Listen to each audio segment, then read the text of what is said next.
Good evening, everyone.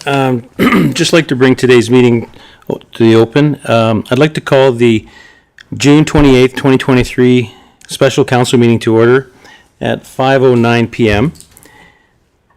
I'd like to make this opportunity to acknowledge the traditional territories of the Blackfoot and the people of Treaty 7 region in southern Alberta. The city of Chestermere is also home to the Métis Nation of Alberta, Region 3. Before we begin, I would like to point out that we are conducting this meeting virtually. You can visit the agenda page on the city's website for more information on how to participate in today's council meeting. With that, let's begin. In regards to the accepting of the agenda, Ledge, would you like us to accept the waiver? Maybe just make an acknowledgement of it. Okay. Since the signature already is an acceptance. Okay. All right, if I can get a council member to read the motion into the record. Councillor Hanley? Motion that council approves the June 28th, 2023 special council meeting agenda as presented. Thank you. All in favor? Carried? Thank you. So our first report is going to be report for decision on John Morris and Chestermere Station Way intersection being presented today by Travis Fillier. Point of order, Mayor, you would have to lift these motions from the table as they were tabled last Sorry. meeting. Okay. If I can get a motion to lift these three from the table, Councillor Hanley? Motion that council lift from the table the following: John Morris / Chestermere Station Way intersection, Directive 1 recommendation 2 findings, Directive 5 code of conduct. Thank you. Are any comments or questions? All in favor? Carried? Thank you. Okay, moving on to the first presentation today, being presented by Travis Fillier, our City Director of Community Growth and Infrastructure. Good afternoon, Travis. Good evening, Mayor and Council. So today I'm here to present on the West Chestermere Drive at intersection at Station Way and John Morris Way. The intent of this presentation is to provide council with some of the options that we've explored for the improvement of this intersection. At the end of this, we'll go through, review some options, and then I'll be looking for a motion from council in which way we want to proceed with any or none of the options.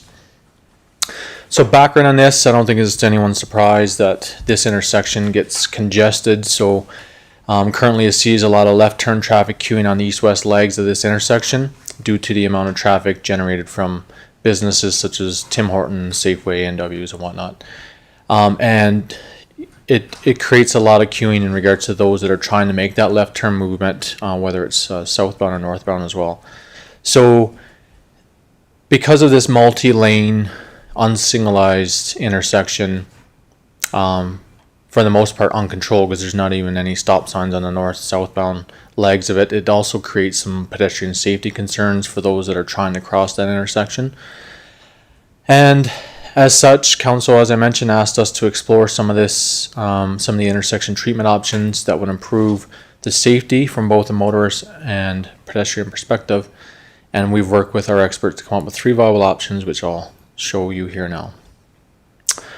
First one is a roundabout. I think this was also discussed in the past before my time. Not even sure if it was maybe on some agendas prior to this council or not, but we've now come up with a geometric layout that is a little bit of a blend of a conventional and mini roundabout. I'll share that with you on the next slide in a minute, due to the available right-of-way constraints of this intersection. So unfortunately, you are not able to put in a multi-lane, double-lane roundabout at this intersection.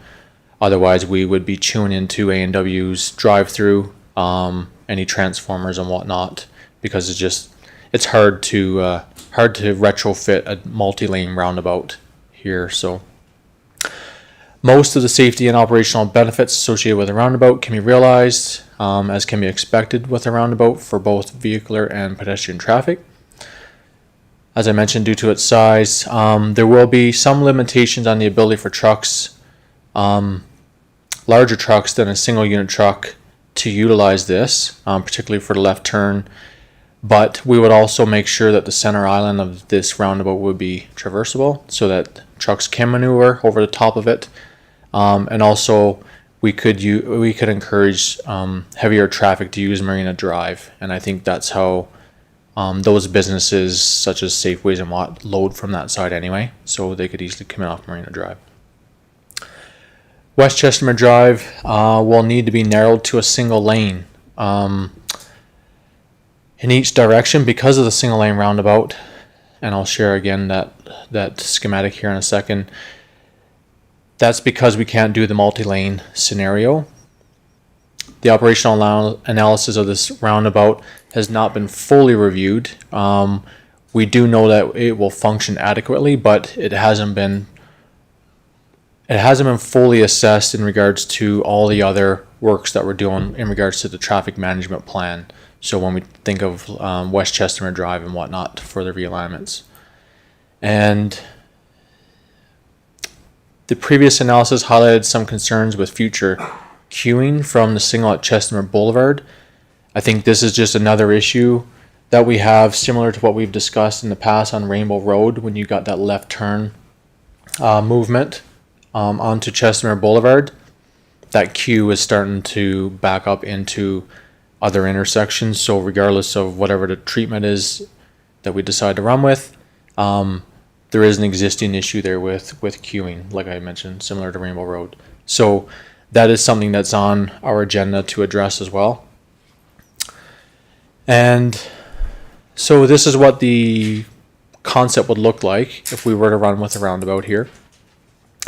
You can see on the south, the bottom part of this image, that you would have two lanes coming up to where it bottlenecks into one lane.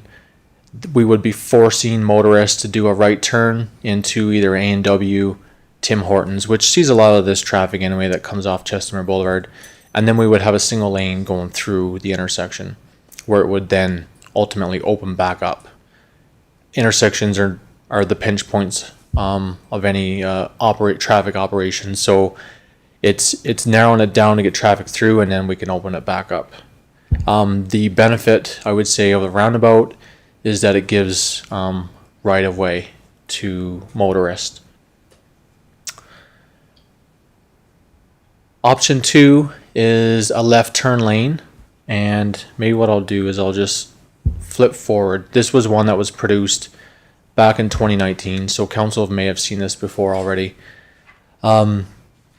Flashing this here now so that you got a little bit of a visual before I jump into some of the details. But as you can see, we would narrow West Chestermere Drive down to a one lane again. But what we're trying to do here is creating a left turn bay. The left turn bay really designates the traffic away from the through lanes, whereas it will help prevent some of that queuing where you have vehicles that are wanting to go through but are behind vehicles that are trying to turn with no right of way. So like the roundabout, as I mentioned, it will convert this in West Chestermere Drive, the north portion of this, into a single lane. Some construction that would be required would be to extend the median and define the left turn lanes. It would be less construction than a roundabout. However, as an unsignalized intersection, the operation life will be short on this if we were to proceed in this option. Specifically when we think about the new development that's happening with McDonald's. So we are going to expect some generated traffic there. If the permanent concept is advanced, we would have to further refine this to better align the left turn lanes by removing some of the existing median, which can be expected. These refinements may include curb extensions to enhance pedestrian environment and reduce pedestrian crossing distances. And we will get to the cost estimates, but some of these enhancements have not been completely included in the cost, but we don't expect that to be too significant. So again, that's the configuration. Again, once you get through the intersection, it would open back up to the two lanes. One of the disadvantages to this one, I would say, is that it doesn't still address the right-of-way concern. So for two of the legs of this intersection, you're still going to have folks trying to cross traffic without having the right of way to do so. In other words, trying to find gaps in traffic to do it. Option 3, we have our traffic signals. So the installation of traffic signals would work with any future improvements along Marina Drive and West Chestermere Drive. The scope can be completed efficiently, works well with pedestrian safety. Estimated cost for this would be around $350,000. Again, it's just an estimate. We would have to go and get a design budget for this and then and get some quotes for construction. One of the benefits to the traffic signals is that should we further look at upgrading this intersection in conjunction with everything else that we're doing on West Chestermere Drive realignments, even the future of what Chestermere Boulevard looks like with any downtown revitalization or West Chestermere Drive and Chestermere Boulevard intersection someday maybe converted to a roundabout, is that the traffic signals can also be decommissioned and reused in future projects. Here's a summary of kind of the options that I just went through. Each of the first two options will have a permanent scenario and a temporary scenario. In other words, if council wanted to implement either the roundabout concept or the left turn bay concept, we could run with temporary curbing. And that would be the rubber curbing just to do some of the pilots and see how the intersection would operate. So you can see the new roundabout concept, the temporary would be about $147,000. And the temporary for the left turn would be about $43,000. Then when we look at the permanent options of converting either of the rubber curbing to permanent, we would look at $372,000 for the new roundabout as presented.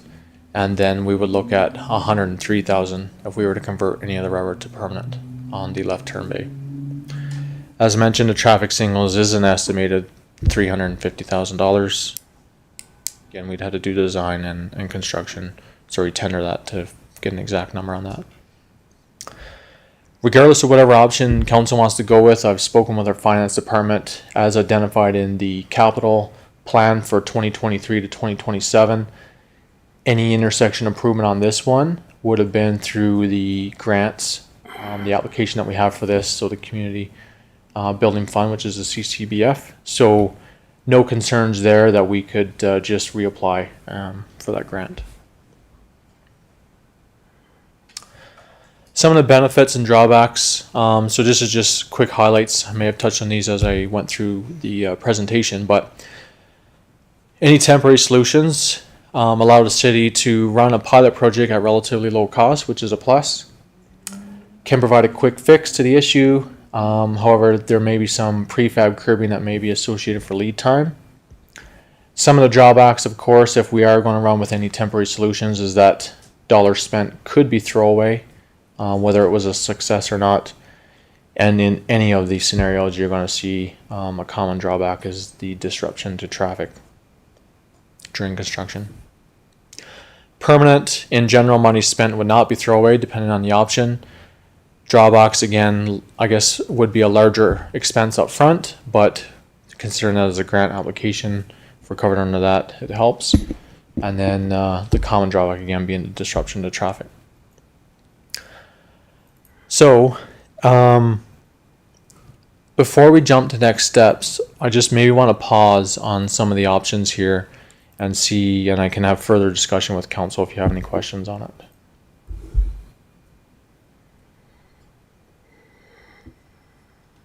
Thank you, Travis. Are there any questions, Councilor? Councilor Funk? Were they able to model this to determine which one would have better flow rates?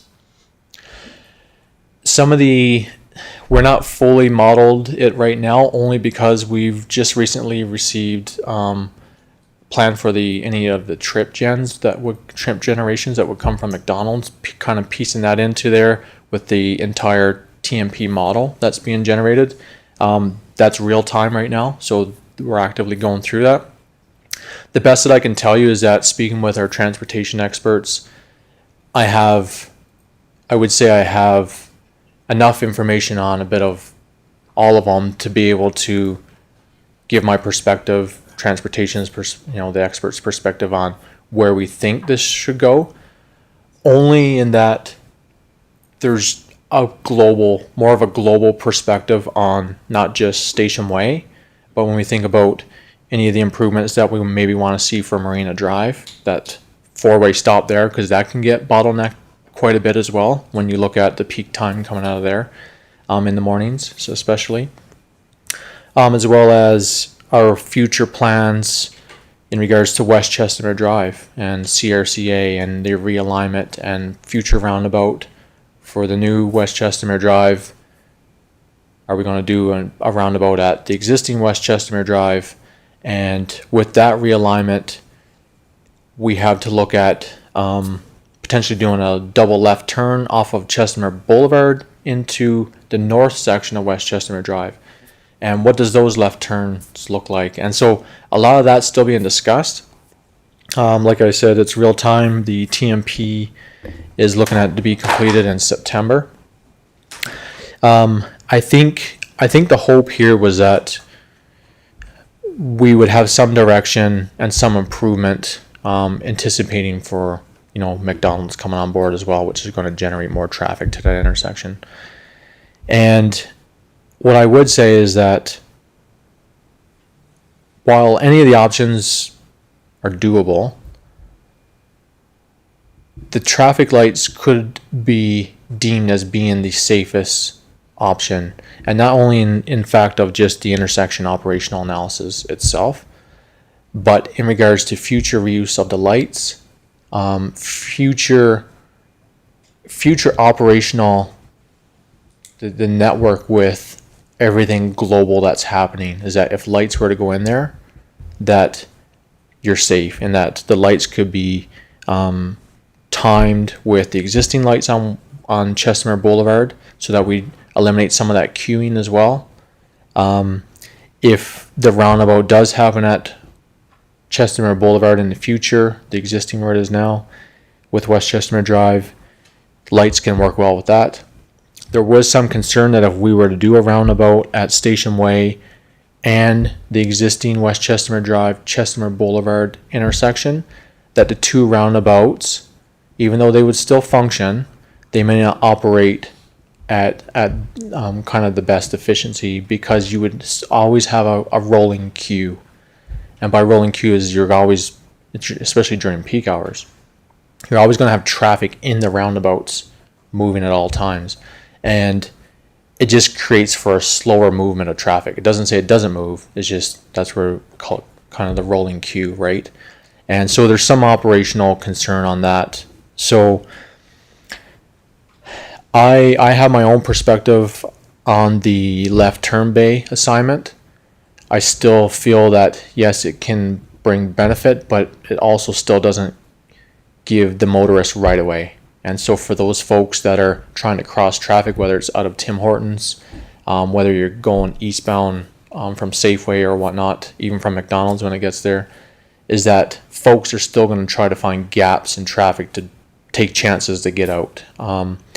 Whereas the lights designate right away, right? And also in regards to pedestrians. So I think right now, if council is looking at doing an immediate fix, I think I'm not saying none of them don't work, but if we're looking kind of long term, the lights would probably be the safest.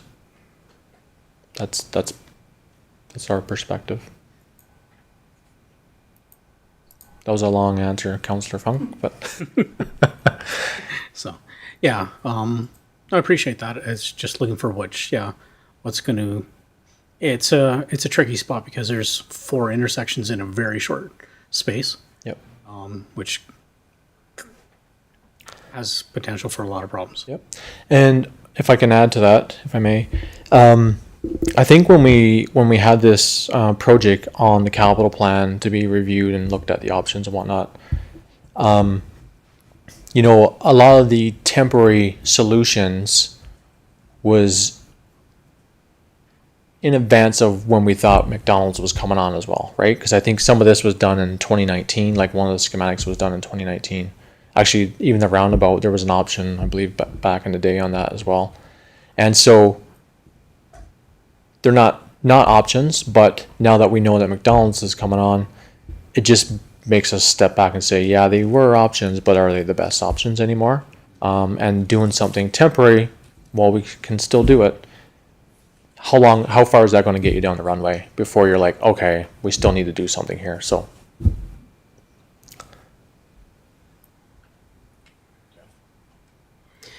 Thank you. Are there any other questions? Councillor Hanley? Yeah, Travis, the roundabout, as you said, there will be always traffic moving, right? So how does that improve pedestrian safety in any way? I got a couple of questions. So that's a concern there, and it's not fully, the benefits are not fully looked at. It also, how would that affect, city operations down the road? Because, clearing snow in the wintertime, stuff like that, does that add additional complexity or cost of that? And the traffic lights themselves, although they seem the most effective and efficient, they're also, they're cheaper than the permanent roundabout, but there's an operational cost of, as they break down, and the electricity and the programming costs of that. So has any analysis been done on the comparison of the costs? on the operation and maintenance side, I would say no. I know that's something that's been on our list to do, not even just for this intersection, but in general to understand what does the lifespan of lights look like, how many times are we going out there to fix lights and whatnot, blown bulbs or any other issues, right? So I would say the maintenance part hasn't been incorporated into the cost on this. I would say, and back to your other question for the pedestrians, in general, pedestrians always have right of way, right? When we go to crosswalks, like, we'll obviously make sure that crosswalks are safe. But throwing in pedestrians into a single lane roundabout that may have a rolling queue with another roundabout, yeah, it's gonna choke things up a little bit more. And then in regards to the operational side of things with snow clearing equipment, of course, I'm not too familiar with operations going through roundabouts. Maybe Cam can weigh in on this a little bit. But I would think that maneuvering through a roundabout and trying to get snow out of it is a little bit more difficult than just blowing straight through, right? So it would have, I would think, some challenges to it. Especially if you have a raised curb in the middle that allows trucks to maneuver over it, but now you have another lip that you can hit, right? So it seems, I think, if I recall correctly, the last time, like that intersection, the traffic was approaching the thresholds for lights to be installed anyway. And now it almost seems as if we're anticipating with the development that's going on that's going to happen relatively soon. So it's almost, hey, be slightly ahead of the game instead of waiting for it to actually happen. Yep. I ain't gonna lie, I'll be honest with you. When I first got into this project, when I came on board, I envisioned a roundabout that would be the way that I would have wanted to go with this. But as I learn more with McDonald's, as I learn more with West Chestermere Drive realignment and everything that's globally happening, kind of made me step back and just be like, okay, I need to reassess my thinking on this as well through conversations with experts. And I think just where we're at today, if we're looking for an immediate permanent solution, then that's kind of where we were leaning towards. But again, I'm not trying to influence council. I'm just here to give you the expertise from the transportation side, not myself, but the experts that we've been dealing with, just their vision on what this looks like. So Thank you. Are there any other questions for Travis? Okay, thank you, Travis. If I can get a motion to accept Travis's presentation as information. Are you looking for a decision, Travis? yeah, can we just back up a little bit, Callum, please, on the presentation? I'll just go over the next steps here. So, council provides direction to administration, which we'll get to here in a minute. Administration engages our transportation consultant for detailed engineering design. Again, this is if you are directing us to go with one of the options. Project gets tendered, and then of course we'll be back here for a recommendation and budget approval. So I'm not looking right now for an exact number or anything, but just an acknowledgement that we want to proceed in some direction, some fashion. And this is something that I would like to get done this year. And so I know that we've had issues with other traffic light components with supply demand issues, specifically Chelsea that we're trying to get installed. So again, I would have to look in on timelines for that. But ultimately, it's something that we would like to address. And as mentioned, it's been one of council's capital priorities as well. So now you can get to your motions, Callan. Thank you.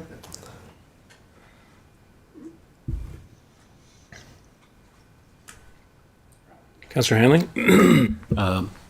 Motion that council accepts the John Morrison / Chestermere Station Way intersection presentation as information. Any comments or questions? All in favor? Carried, thank you.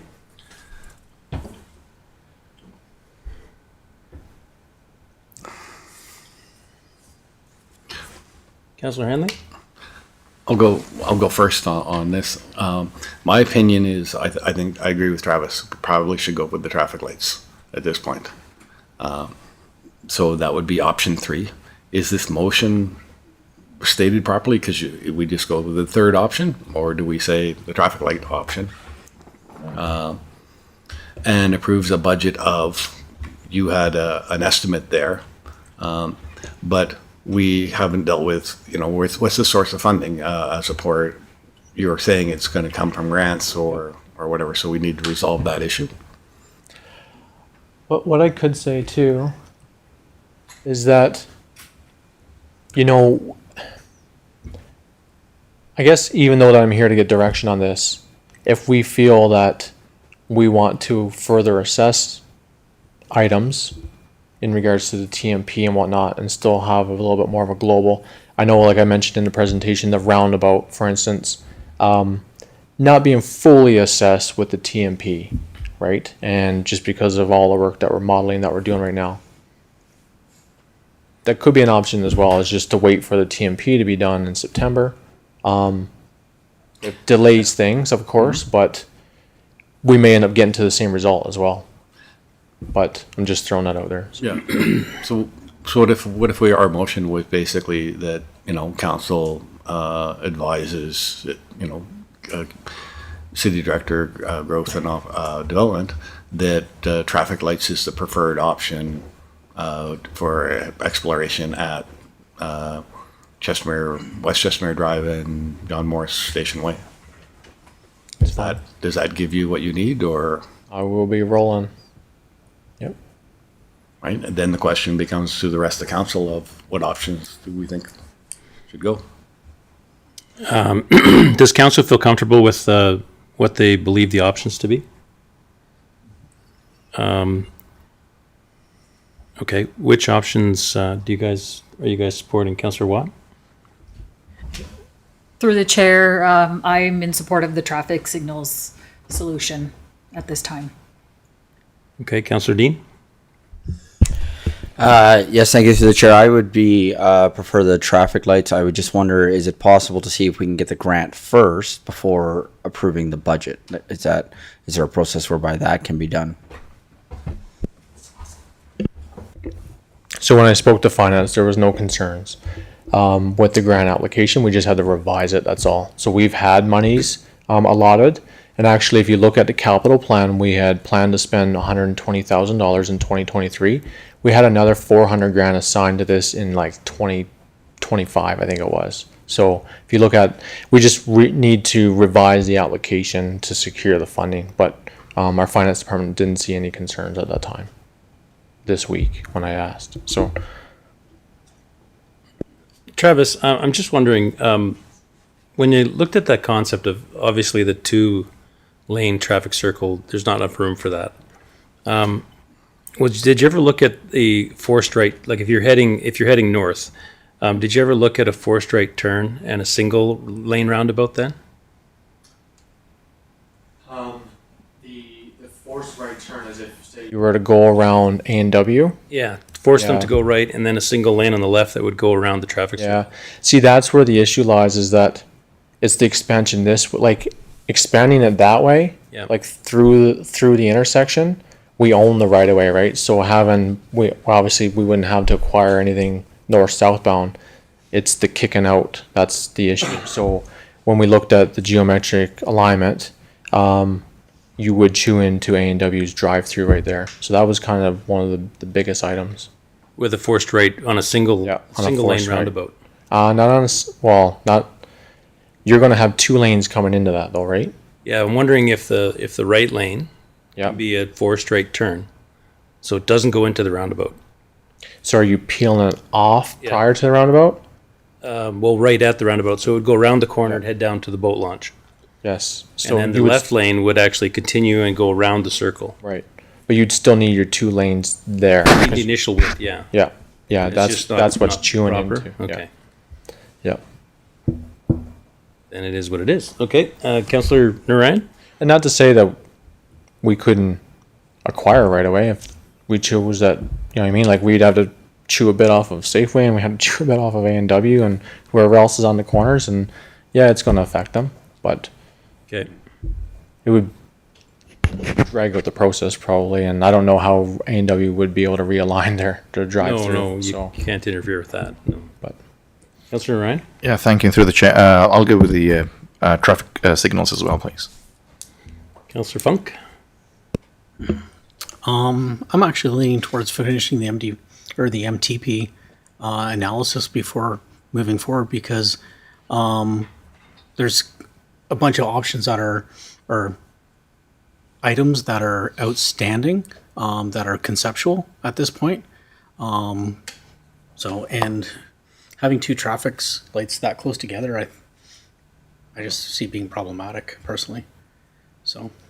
can I address that question? Yes, please. Mayor? So the two traffic lights together actually work well because you can sync them. So if say you had left turn traffic coming off of Chestermere Boulevard and you knew that there was a queue on that's turning in, then we can make sure that the lights are timed so that it allows a green on the north-south leg of like the northbound, I guess, of West Chestermere Drive. So it doesn't bottleneck that queue, right? So it won't bottleneck going that way, but it'll bottleneck going the other way because it'll be opposite. Which way? So coming on south Yeah, on West Chestermere yeah. to and if you want to turn left, and that queues up as well sometimes. And if it's opposite, it'll queue up more.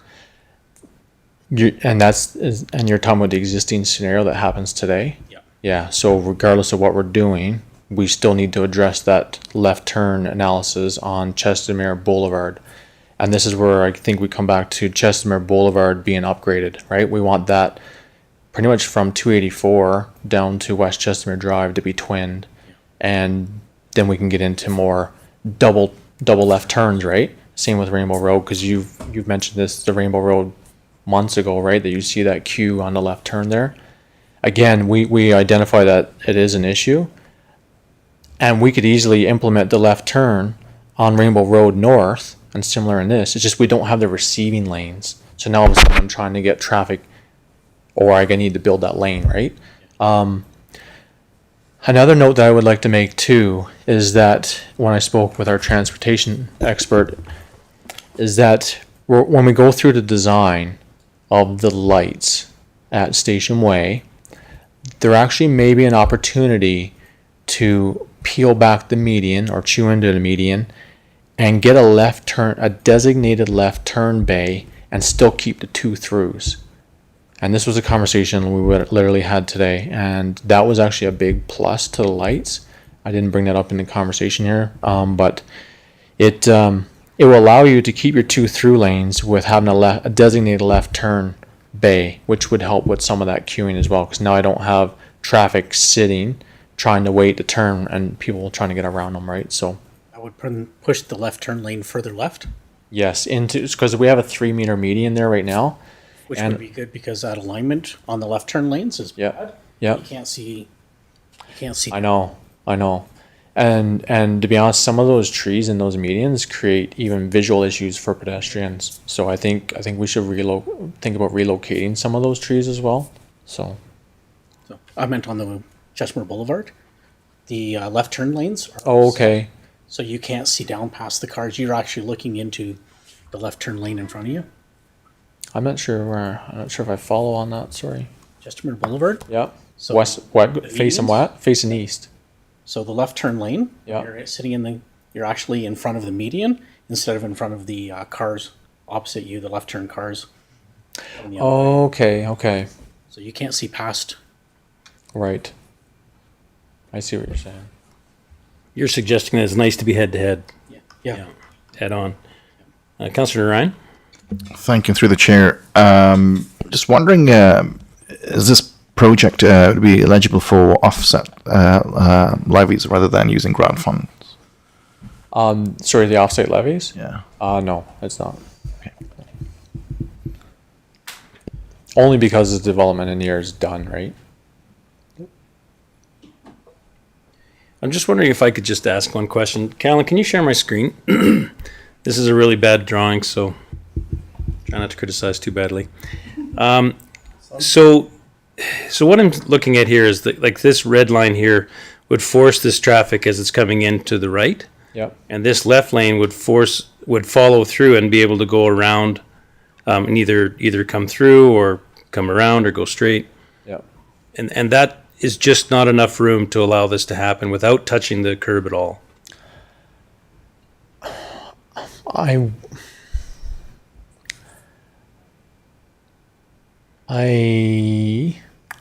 I'm trying to think if I've seen a schematic for it.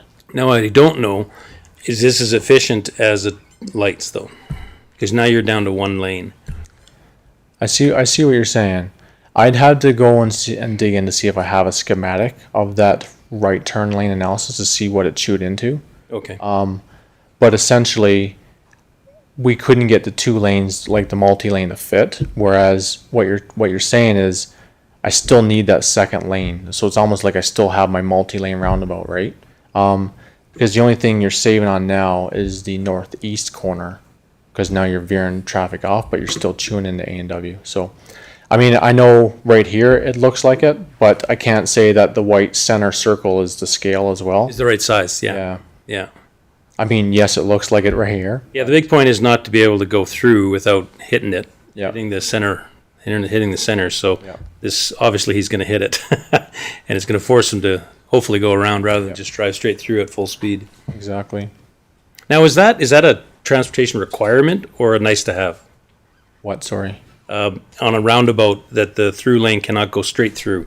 Has to be a circle, so the circle has to have an object in the front of it, so you can't go straight through. You'll actually hit something. No, it doesn't necessarily have an object there. I think it's just the illusion that I need to make this maneuver, right? Right. Okay. Because if you're just going to let people go straight through, then how does the right of way work for You those lose that are the trying point. to enter it, Yeah. right? Okay. Yeah. Excellent. But if you want more clarification around that right turn, I mean, I can pull that for sure. I don't want to slow down what you're doing, but if this is efficient, then for sure. If it's not efficient, then no, don't do it. Okay. I will look into that. All right. So do we want to make, okay, so sorry, back to the roundabout then.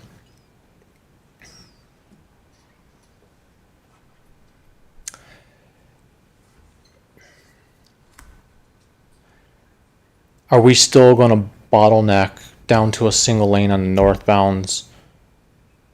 Sorry, the southbound as you're coming off Marina Drive into the roundabout. Like, you're still going to come into a single lane on that, right? Yeah, you What you're have to. saying. Because I think you're saying that there's not enough room for two lanes, right? Not enough room for two lanes, no. So you have to Unless make- acquiring additional right of way, right? and so is what you're saying, would you make one side two lanes and one side one lane, or no, that doesn't work? You can do hybrids. I just don't know if we can get around the A&W. That's Yeah, the hybrid, That's or the the A&W bottleneck. side, sorry, is tight, yes. Yeah. I'll see what I have for whatever It that just right comes down turn to is. measurements. Yeah. It's up to you guys. Okay. Okay, Councillor Foat? I totally believe that a roundabout will work there, because if we could, I'd like you to look into that right-hand turn thing. Yep. I think there's room on the A&W side there. It's just a case of moving the sidewalk just a little bit closer, because there's a lot of room there between that and the drive-through. If it's just a sidewalk that we got to move to gain 3 feet, I don't think it's a big deal. Okay, I will get answers right away. And if we want to pause this, then we can continue on with the other 2 items, and I'll see what I can find for that multi-lane right-hand movement. And then I can come back here for a motion within an hour or 2. Oh, that fast. Okay. Yeah. Certainly, if you can bring it back to council that quickly, Okay. that'd be great.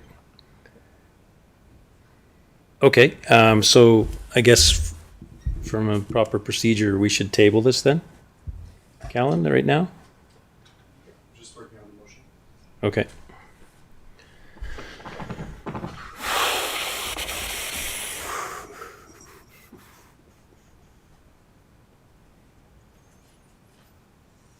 That's why I was kind of wondering if a temporary would be better, so that you can try the pilot project out, and then obviously if it doesn't work, it's not permanent. Totally up to council. Nothing's permanent, but Councillor Fogt? Travis, I don't think there would be any slowdown in traffic headed on the north side, headed north on that, for the simple reason is, you come up there, there's 2 lanes there, that's very true, but one's making a left turn and the other one's making a right turn. So you're basically doing the same thing, basically down on John Morris Way. But the only problem that they think it could be is going back out to Chestmere Boulevard. But I think it could be proved to be to move smoother. I really do. You mean to have 2 roundabouts? No, yeah, 2 lanes? yeah, The multi-lane on Station Way yeah. with 2 lanes through the whole thing. Yep. I'm not disagreeing with that at all. I'm just saying we don't have the right of way to do it. Yeah. Yeah. Like if you want to talk about like traffic movement, Yeah. absolutely. Like double lane roundabout Yeah. could work there. I mean, would you need a full double lane on that? Probably not. You could probably still do a hybrid. Yeah. Like you see double lane roundabouts on highways, right? Absolutely. Like, and this certainly is not generating highway traffic. So, but the hybrid is still multi-lane in certain aspects, and we still don't have the right of way to do it. So, I have I'll contact our transportation guy, and then I'll look into the files that I have on the analysis of that right-hand movement, because I'm pretty sure that was the bottleneck on this whole conversation, is that we didn't have the right of way to do it. So, Thank you, Travis. Okay, so the motion, are there any more comments before we move forward into tabling this? Okay, Councillor Hanley, could you read the motion in? Just a correction, though. The motion doesn't read correctly. It's John Morris Way and Chestermere Drive, West Chestermere Drive.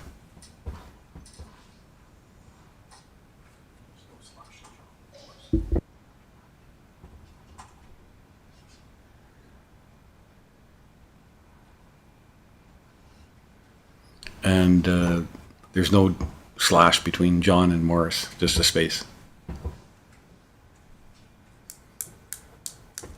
Okay. Motion that council table the discussion of John Morris Way / Chestermere Drive intersection discussion. Thank you. All in favor? Carried. All opposed? Carried. Thank you. Okay, thank you, Travis. Excuse me, Mr. Mayor. IT has reported that there's been a technical problem with our cameras. Can we take a 10-minute recess and recalibrate them? Certainly. Thank you. Thank you.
Good evening, everyone. Thank you for your patience. We're just going to come out of recess.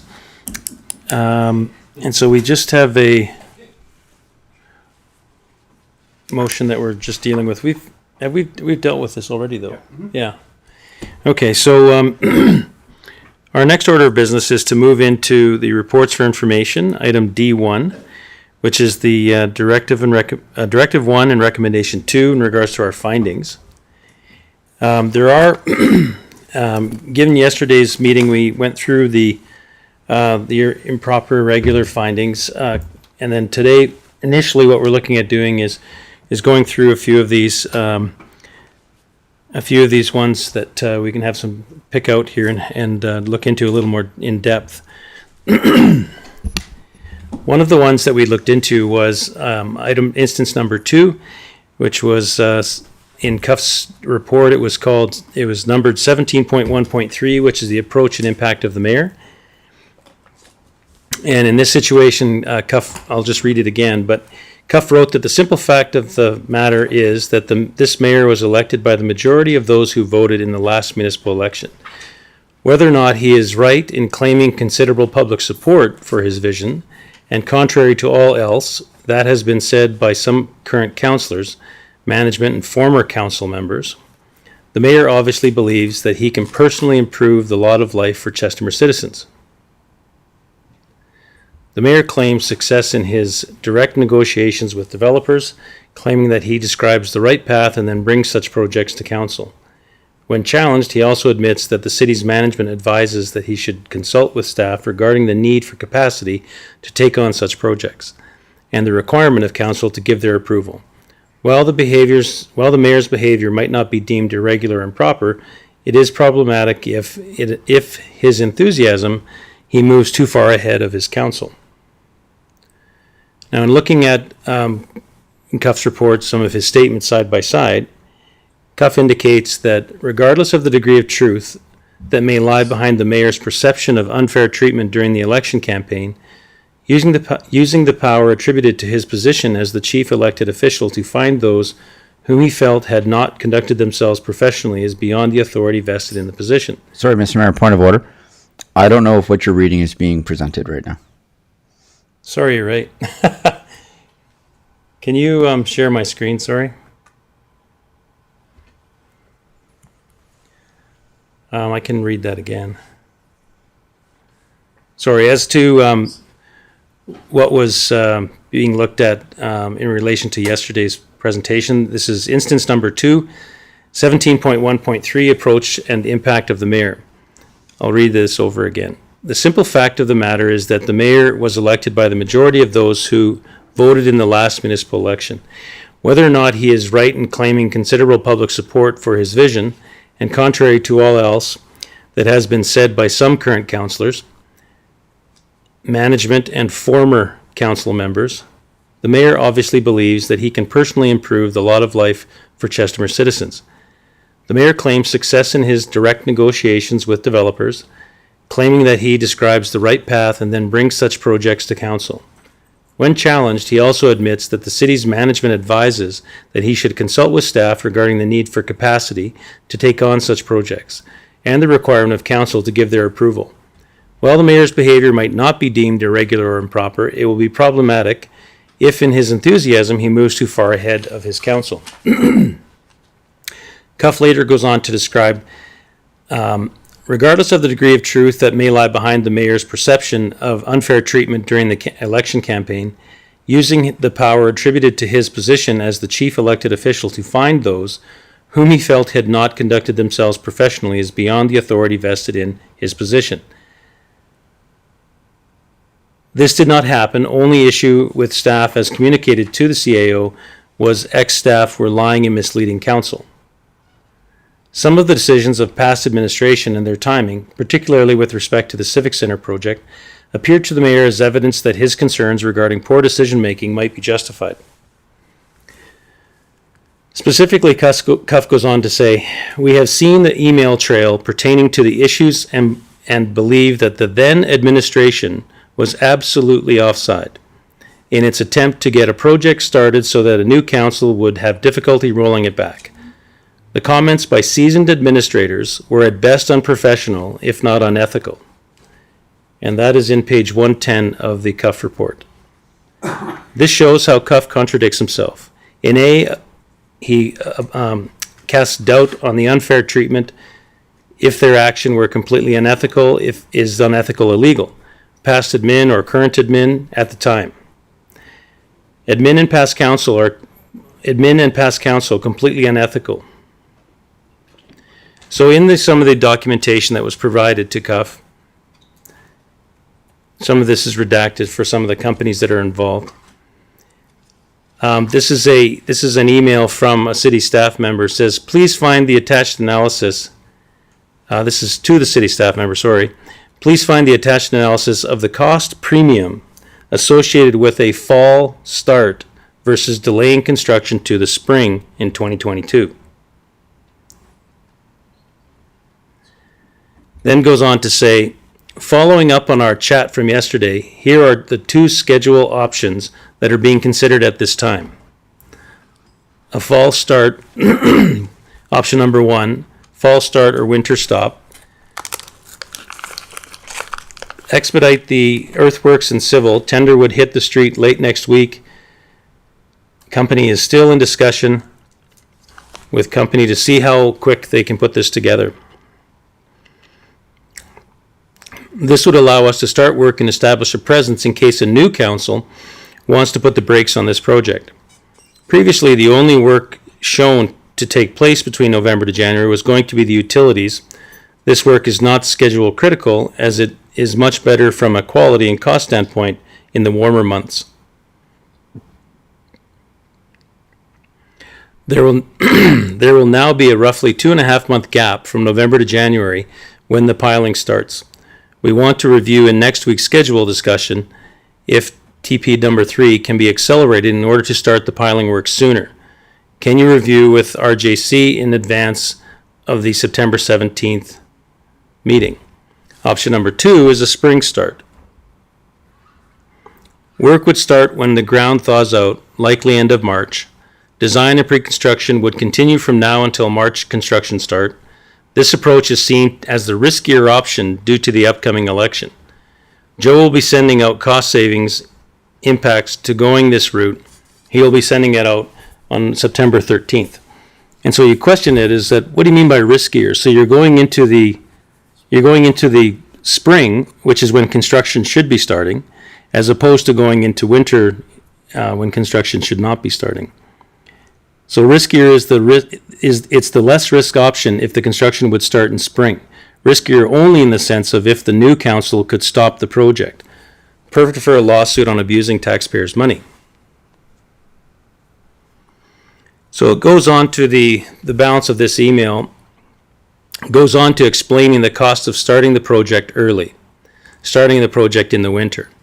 So you're looking at the construction costs, and this is from the construction manager, indicating that if you do a spring start, the project will take 19 months. If you do a winter start, it's actually going to take you longer, even though you're starting earlier.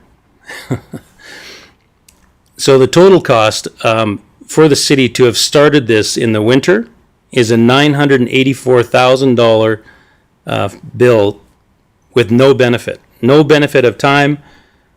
Makes no sense to start in the winter.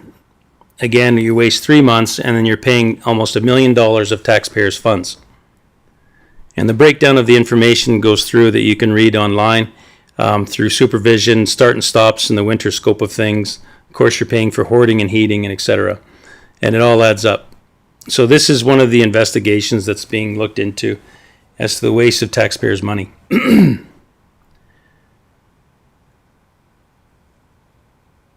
Then it goes on to say that October 7th says, "Hi team, I'm reaching out to set up an urgent meeting to discuss the number of items related to the Civic Center project. Can you please let me know your availability for tomorrow? Meeting agenda items will be site access, mobilization to site. This needs to happen before the election day and keep going from there." And this is one of our city's staff.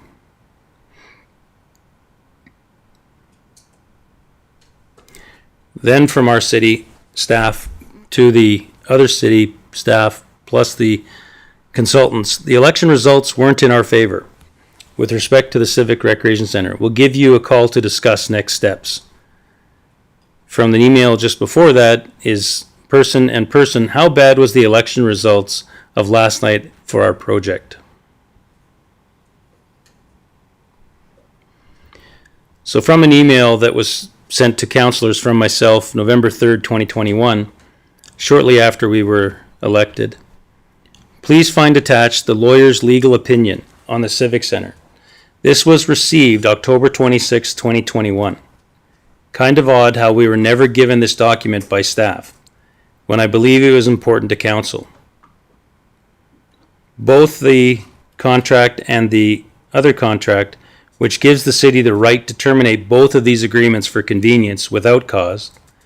We also added provisions which allow the city to only pay for the work or services performed up to the date of termination, and some other limited actual expenses, which they may incur. We do not need to buy out the contracts and pay a penalty or for the profit they would have lost if they would have successfully carried out the agreements.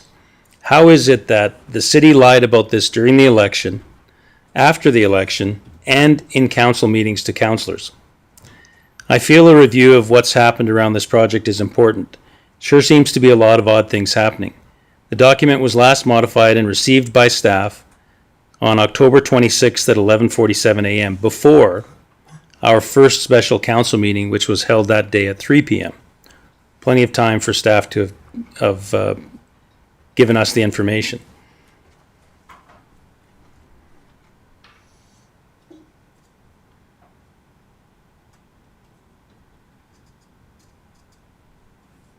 So again, council's response is, despite his commentary, he finds the behavior might not be deemed irregular and proper. Cuff finds that. Council agrees that this behavior is not irregular and improper, and the mayor understands that a majority decision of council is required to proceed on any matter. This prevents him from moving too far ahead of his council. No action is required. So I wanted to give an opportunity if there is any questions in relation to this topic, as this is the information that was provided to George Cuff in the inspection. And as you see, Cuff himself already indicated that these staff were acting absolutely offside, unprofessional, and unethical. And it shows that there was a concerted effort to spend taxpayers' money and abusing the process to try and control, I guess, the next council. What's your thoughts on that, Councillor Hanley? Yeah, I find his actions are very improper, especially when this item is 17.1.3. 17.1.2 basically is entitled Pervasive Attitude of Non-Trust in Management. Right? He's already identified management is lying to us. He's already identified in his own report that they have not been truthful and they're hiding information. And their actions are to be suspect. We should be skeptical, right? And then he, in the same instance, he's condemning everyone for saying, "Oh, you don't trust staff, right? You should trust staff. Should you trust everyone blindly? No, you should always have a certain level of skepticism."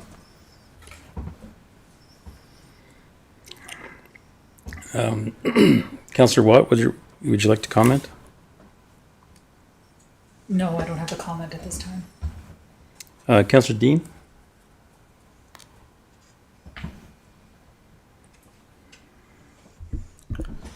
I just think would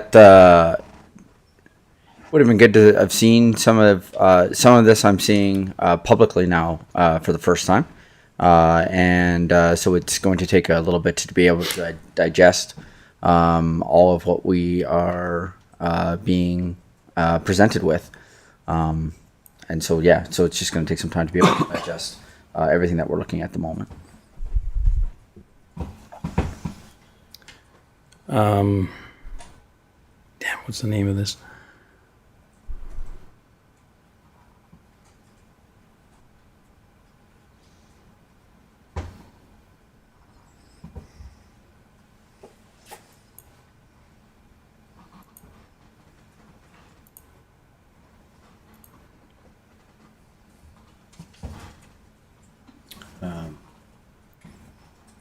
don't seem to have the confirmation of the emails.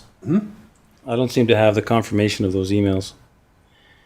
I was just looking to provide, I thought I had it available here, but Councillor Dean, if you can confirm, so this report that we're reading through, are you indicating that you weren't sent this?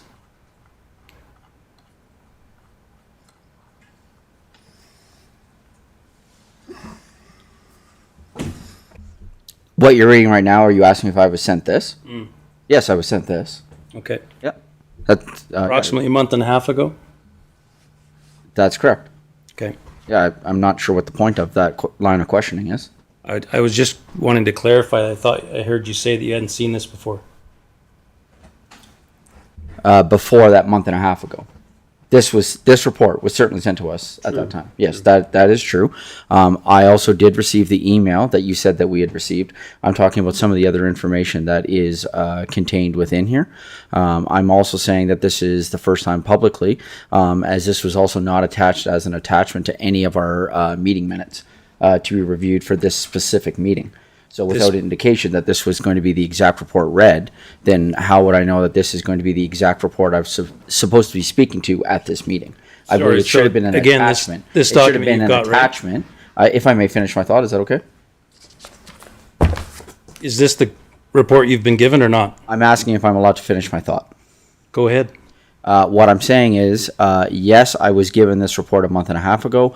I am also subsequently saying that this should have been attached as an attachment for today's meeting to be able to read it again before today's meeting.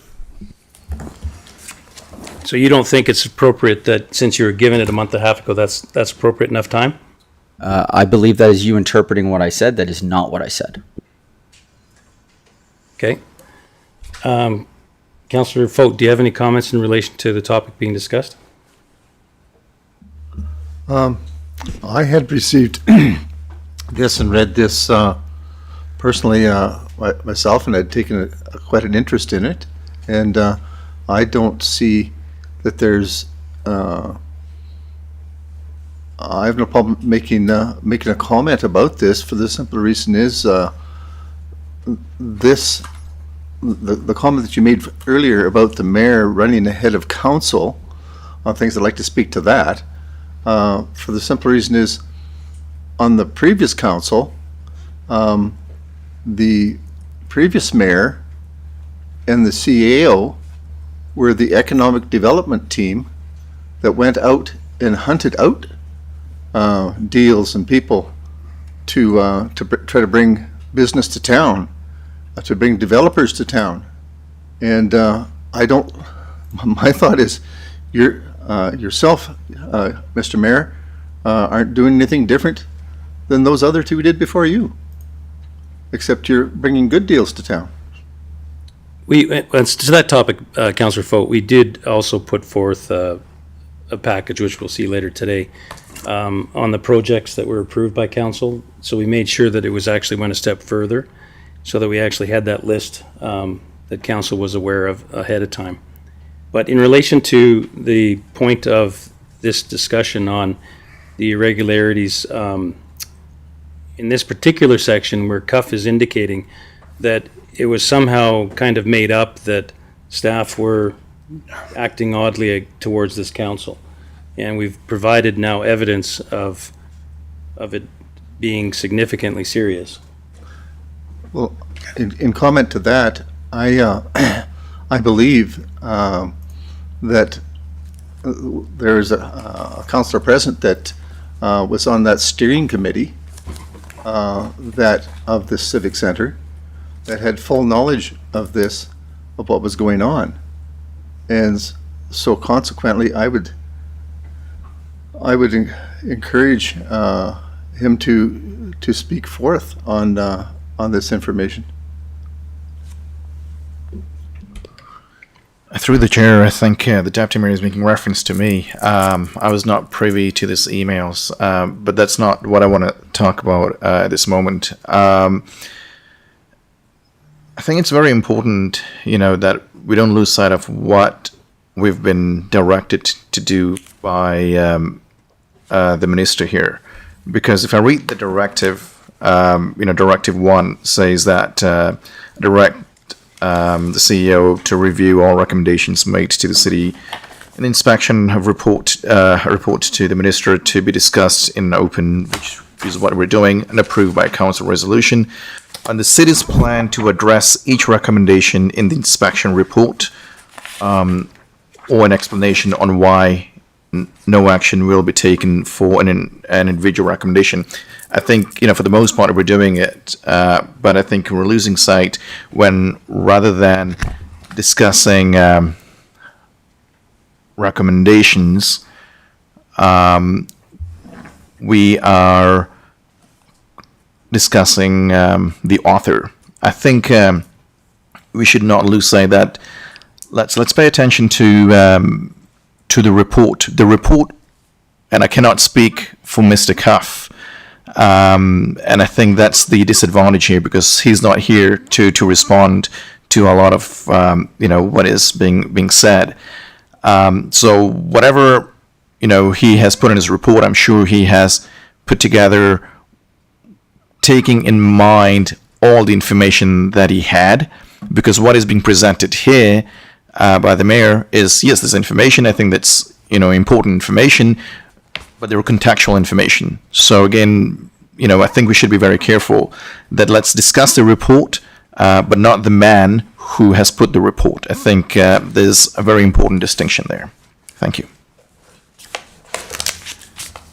Well, I think we've got to be careful, because the instructions that we have are to discuss in open council why or why not we're moving forward, and then to specifically review the statements and actions that we have cited as a meeting the description of irregular, improper, improvident, and those which we find have violated various sections of the Code of Conduct. So we're specifically looking at what George Cuff is saying, and we're either saying that it's accurate or inaccurate, and then what is our response then to that?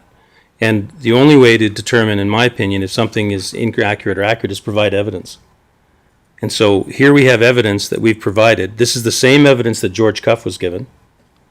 And so we have to look through this, discuss it, determine if it's a direction that we wish to move forward on. I do agree, though, that this is what it is. And going back into why it happened and whatnot, that's not really our agenda today. It's really supposed to look at, we have evidence, George Cuff had this evidence, and then do we come to the same conclusion that George has come to?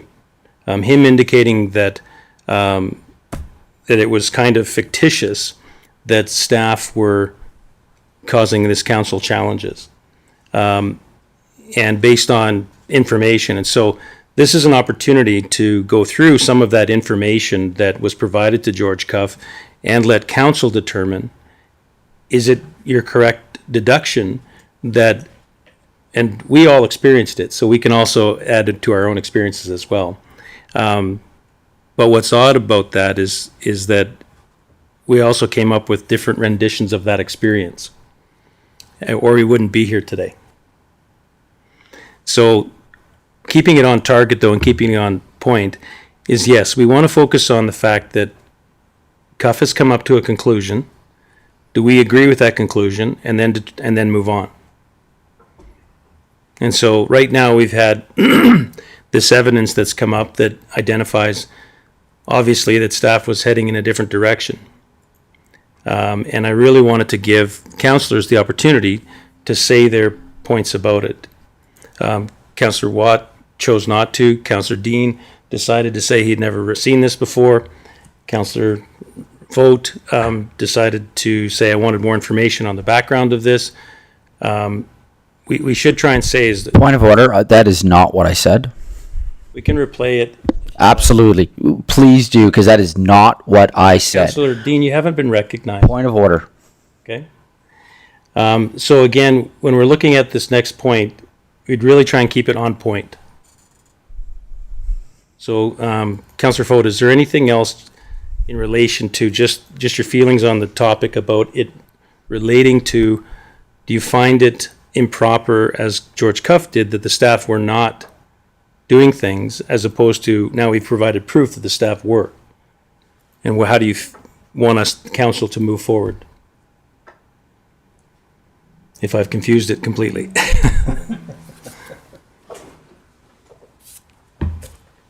I have a minute to do that. Yes, you can. Councillor Funk? Just a quick, maybe aside on the topic that was going on there. My personal feeling is George, as the inspector, Mr. Cuff, had the responsibility to do a proper investigation into everything. And if he didn't look at the information that was presented to him, I think it's upon us to provide that information to the public, to provide context as to our actions in writing this report and how we're responding. Specifically on this topic, it frustrates me as George, or Mr. Cuff, kind of plays two sides on a lot of topics, in that he says it's bad, but yet he then says, but it's not, it's okay. He leads people to believe it's not right, but then at the end of the statements and everything, he says it's okay. It's not really wrong, but it's not the way it should be done. And I think what we've established is that under the MGA, there's very specific rules and guidelines that we need to follow. And we've been very diligent on how to follow those, and that we do follow them. In this situation, I think this goes to show that we did follow the MGA. We provided proof to reduce confusion, and other comments were not, it was just wrong. Okay. So we're going to go through a few of these examples. We got to try and stay on to the example. I just wanted to make sure, is there any other councillor that wishes to say something about this particular point? Councillor Hanley? Yeah, I think just on a point of clarity, like all of the information, the emails, the information you're showing here were all available to all of council quite some time ago. Like all of this is just standard documentation, as was, I think, on the May 4th email when these were distributed for the second time. It indicated that additional appendices will be added for each item that'll contain the associated evidence. The emails and the documentation you're showing is we made a motion in the first year, shortly after, where we wanted all emails between the city and the contractor or the company that was involved with the recreation center. What you're showing is just emails from that batch, and they were provided to all of us.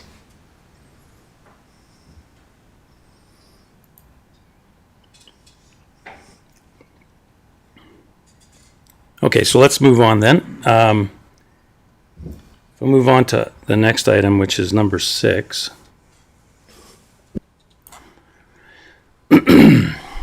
So this refers to pages 147 in the report, which is treatment of CFO, 17.10.2, possible code violations.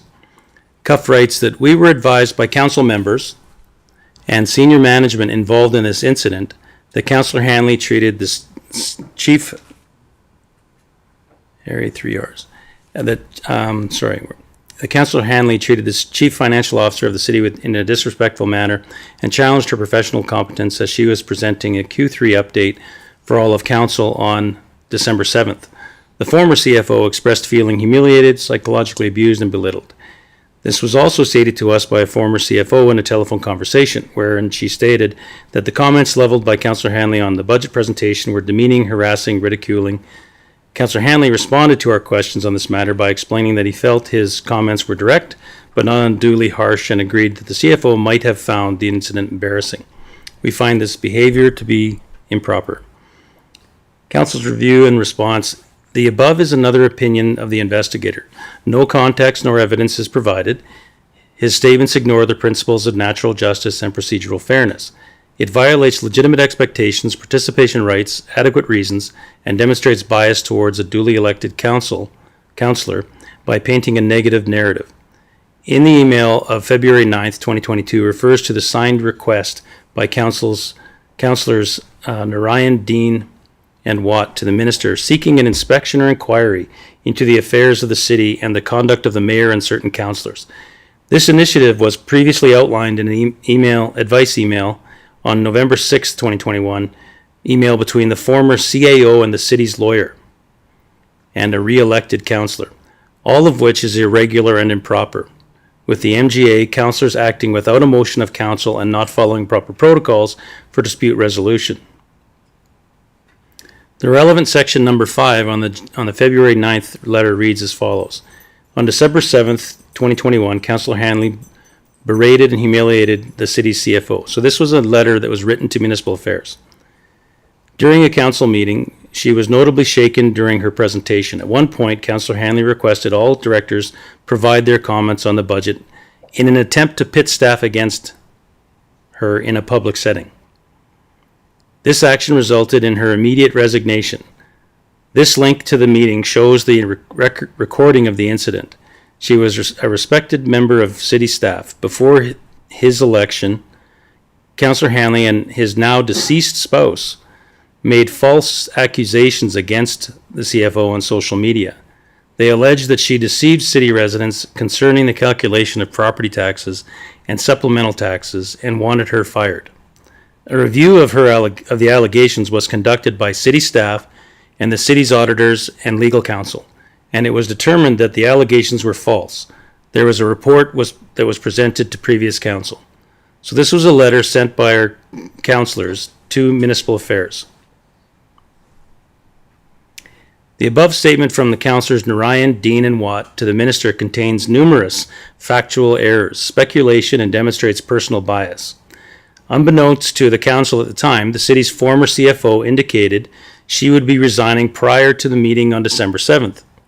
Early email evidence exists from the former CFO on December 3rd, 2021, inquiring about the severance documents, followed by another email December 5th, 2021, with another attached resignation letter and agreement and release.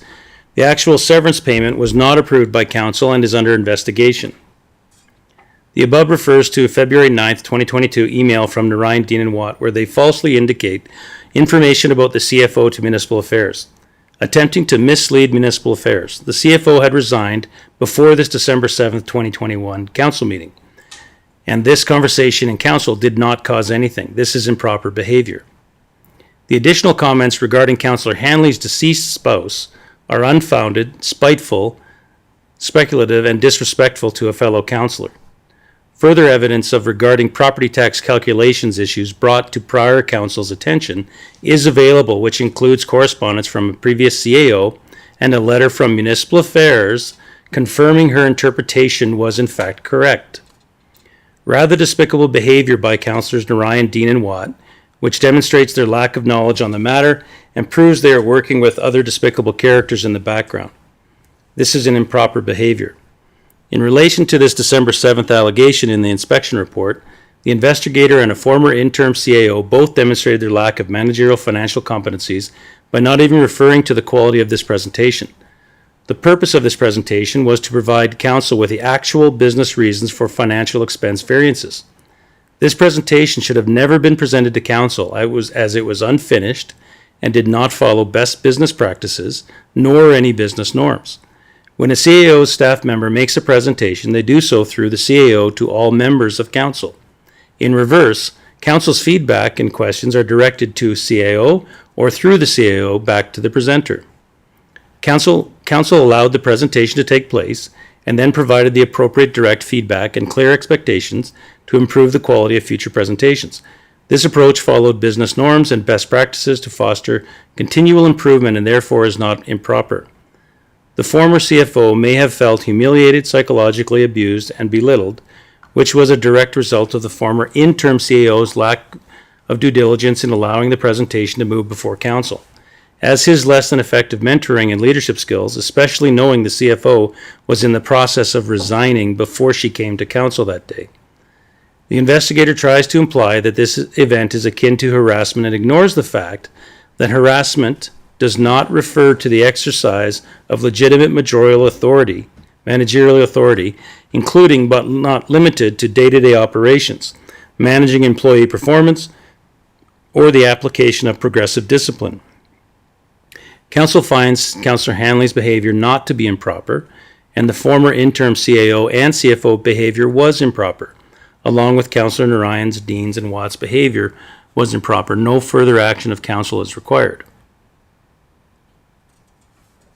So this is an email which shows in the situation where this settlement was given to this CFO, where our director of HR is actually saying, I'm wondering whether you can provide me with assurance that this package has been discussed and agreed to with council, even if not in detail.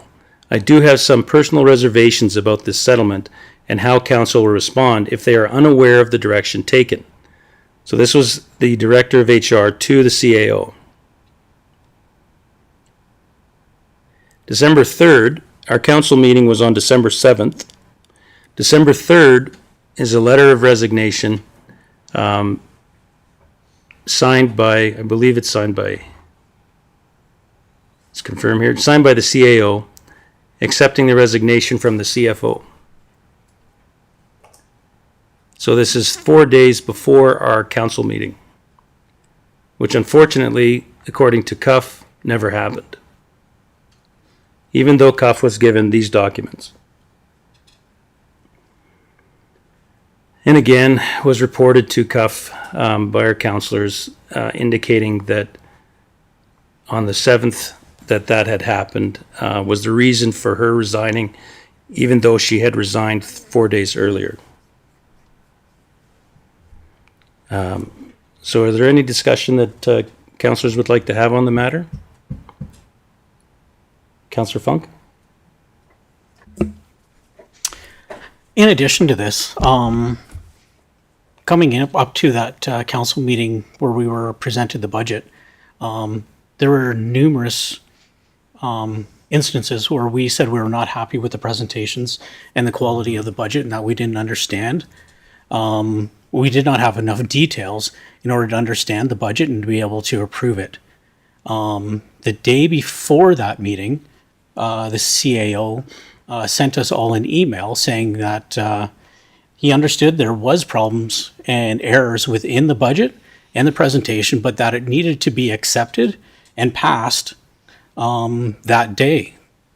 So he was aware of the situation. He was aware of the problems, but yet he was pushing us to accept a budget that was factually incorrect.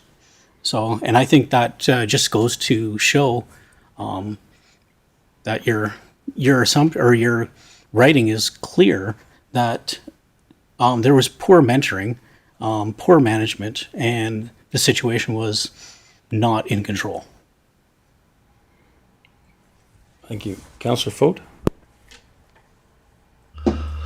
I would kind of concur with Councillor Funk. I find it very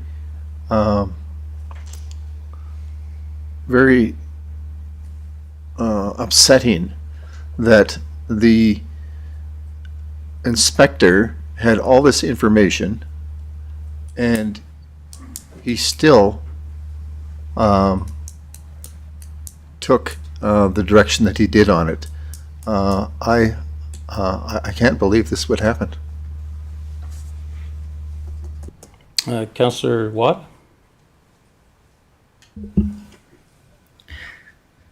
Through the chair, I'm trying to articulate my feelings in regards to this the best way I can. I feel that there was more evidence behind the scenes that unfortunately didn't make it to council's desk, but that doesn't negate the fact that there was a city employee who felt belittled, berated, and felt that she was under attack from council. I just want to make sure that we don't lose sight that she felt all of these emotions and that regardless of her resigning beforehand, that did happen. It's unfortunate that it happened, but it did. And I am a designated accountant. I'm a finance professional, much like Councillor Hanley is. But the way that I addressed this individual and the way that Councillor Hanley addressed this individual were perceived very differently. So that's all that I have to say in regards to this matter. Councillor Dean? A few things. One, I do hope that in any investigation that is done, that obviously we want all information to be included, so that, especially in public office, so that we get a picture. I also think it's also noteworthy to point out that the letter was dated, I believe, if I have any of this wrong, we can scroll to the letter and look.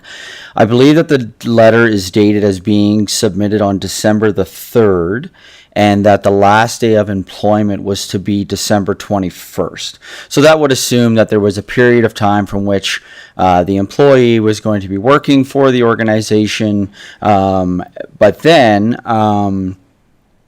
due to, from what she has said, due to what happened, she decided not to continue that employment to the 21st, thus making it an immediate resignation.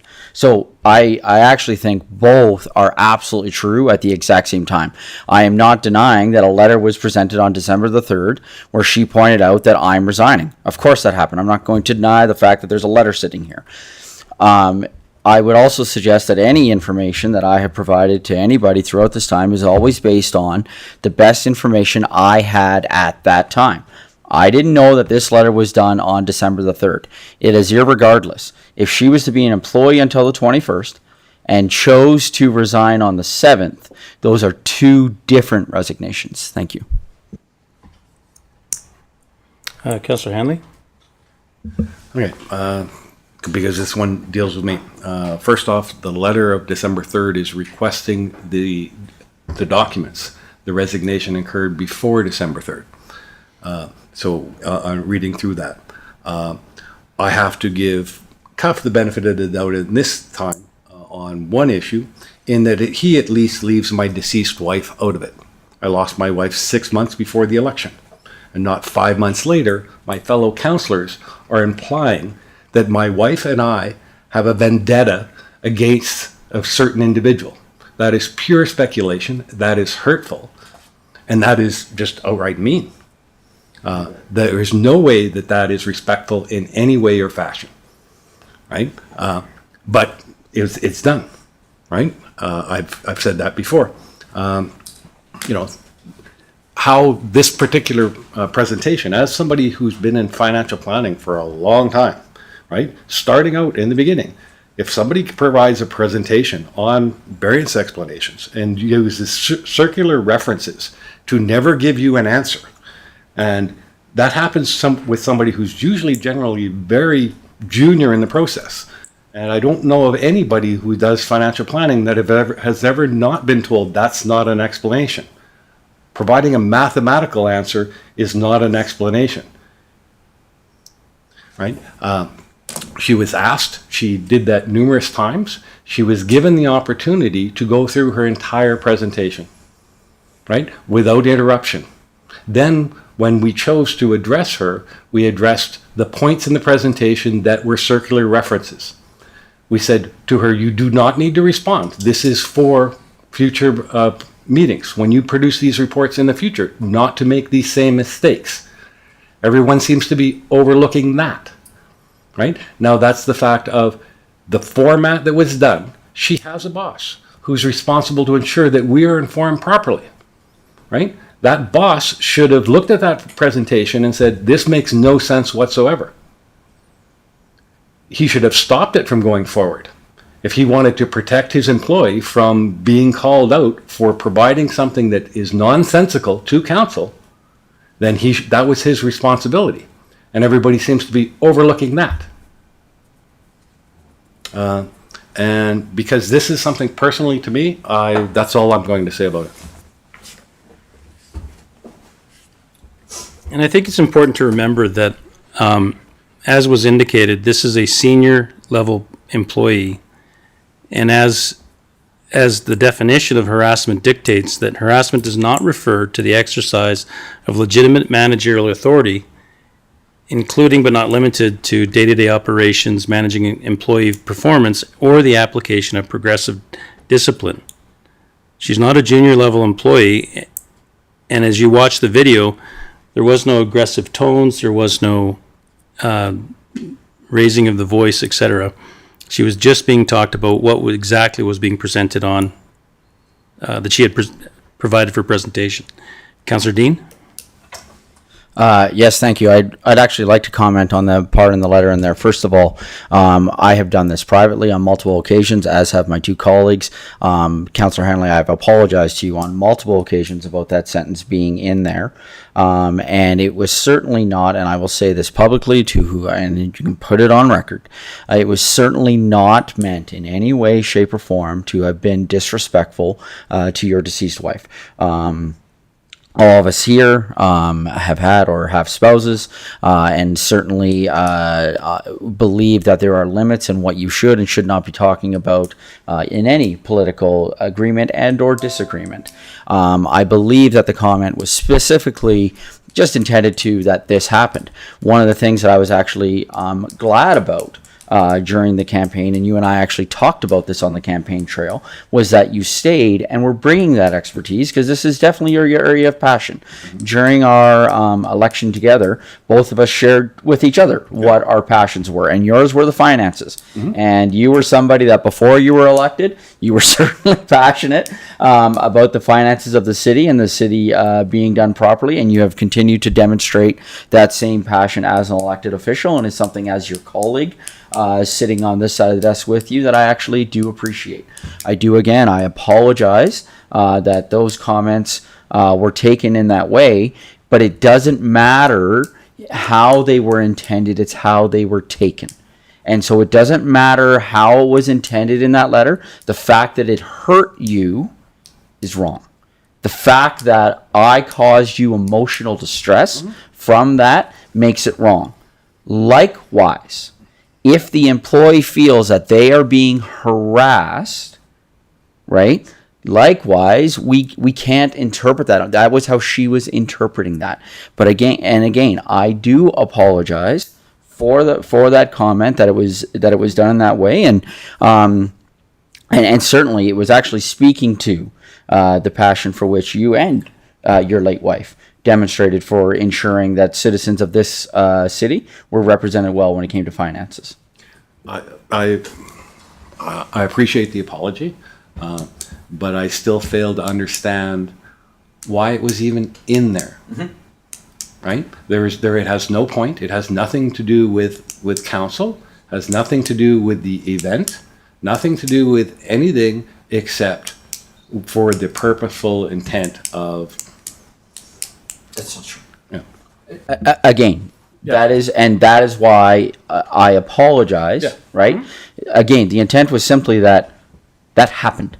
Right? It was. Yeah. I mean, would you suggest that you and I apologize because now we're talking about it, but I would suggest that you and your late wife were pretty passionate about ensuring that the city was adhering to making sure that the financial practices of the city were being followed and adhered to properly. That is all that for me, that's what I am referring to, is the passion that both you and your late wife demonstrated. Yeah. However, if you go back to the section, if you scroll back through the section, can you just back up on here to the quote? That specifically says she was wrong. She had a vendetta against the CFO. If you scroll up, the relevant section, yes, okay, reads as follows, right? Before his election, Councillor Hanley and his now deceased spouse made false accusations against the CFO on social media. They alleged she deceived the city residents concerning the calculation of property tax and supplemental taxes and wanted her fired. Right? A review of the allegations was conducted by city staff, the city's auditor, and legal counsel, and it was determined that the allegations were false, and their report was presented to previous council. Now, I suspect that that doesn't come from yourself or Councillor Watt, because you were not on previous council, so you can't make that statement. So then the question becomes of Councillor Narayan. Councillor Dean? Yeah, and I will obviously allow Councillor Narayan to speak for himself if should he so choose. What I will say, and I hope all of council will acknowledge this. I have said this time and time again. I speak for myself, and so I am telling you my part with that is this. I apologize for that. It doesn't matter again. Intent, I could have the best intentions in the world, but if I hurt another human being, then my job as a human being is to seek to rectify that, which is why the second I found out that was hurtful, I've apologized to you. Yeah. Every time we've had this conversation, I've apologized to you. The second it's now been coming out publicly, I'm apologizing to you. When you hurt a human, what your job as a human to do is to step in. Now, that doesn't make the hurt go away. No. Fair enough. I don't suddenly think that, I just cured everything because I said I'm sorry. And- That's not what I'm suggesting. What I'm suggesting is that is the only recourse that I have left is to be able to do that. And as we've talked about this before, when this first came out, when we first saw this letter, I expressed my concern. You and Sandy both had indicated, yes, that was incorrect, right? But at the same time, it doesn't, this is a jointly signed letter with 3 signatures. If you're going to put your signature on something, you should agree with all of it, or you shouldn't put your signature on it. Councillor Funk?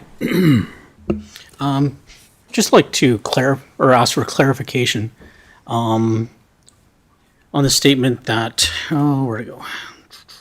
And it was determined that the allegations were false. Do you not have a report from the province stating that the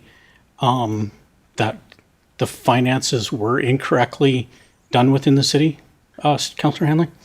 Yeah, there's a letter from the government. There's an email from the former CAO to the lawyer complaining about the email or the letter from the minister saying that he's this resident has sent it to my bosses, right, and is quite concerned of how this will impact his reputation. And the outcome was that the province agreed that your calculations and methodology were correct? They said it was correct. Municipal Affairs confirmed that it was correct. Right. Okay. Thank you. Sorry. I think that it's another instance where we've seen over and over that at the time we were having problems and issues getting correct information. Reports did not mathematically add up correct. There was factual errors throughout reports that we were seeing, and they were obvious reporting errors. There, in this particular instance, when they're talking about that in the past, there's a presentation that I can pull out and make available. It was sent to the city, so it's a document that purely outlines all of it. It shows how in the year council authorized $176,000 increase to the budget. The property tax bill came, they said that's what they've done. And the underlying math showed that they added $488,000 above that. It was pointed out to the city. You said, this is an honest mistake. The questions asked at the time was, who knows about this? And no one. We said, you do. We expect you to fix it. Or at least address it. And from that day forward, it started to get buried. Sorry, Councillor Folt, you mentioned already. Okay, sorry, Councillor Narayan?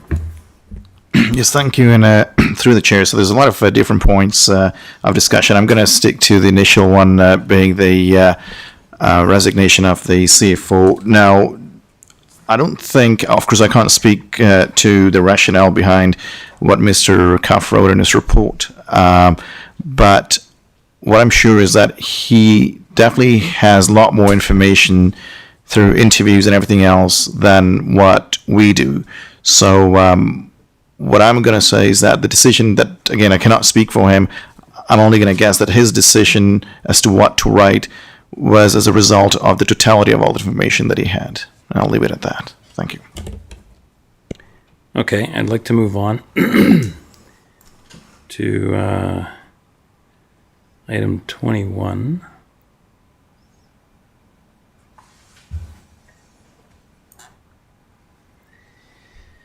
Item 21, pages 156 to 157, performance of interim CAO, 17.10.2, possible code violations of the George Cuff inspection report. From the first day, as Cuff wrote, from the first day I faced regular requests by the mayor and occasionally by one of his supporting councillors to fire specific staff members who were deemed to be disloyal to the mayor. I refused every request and attempted to find a means to begin to rebuild relationships. I was not successful in any instance. As the result of continued display of displeasure by the mayor and council, including at times verbal abuse in the formal setting of Council Cow, I found myself negotiating several mutual release packages for senior staff who were constructively dismissed by council's actions. My continued refusal to terminate staff led to my own termination on January 17th. We find that this falls within the definition of improper behavior, and this falls outside the boundaries established under the MGA. A council may act only by resolution or bylaw. Council reviews and response. Cuff was shown this, and he is participating in the cover-up of these events, and he intentionally misled the public and the government.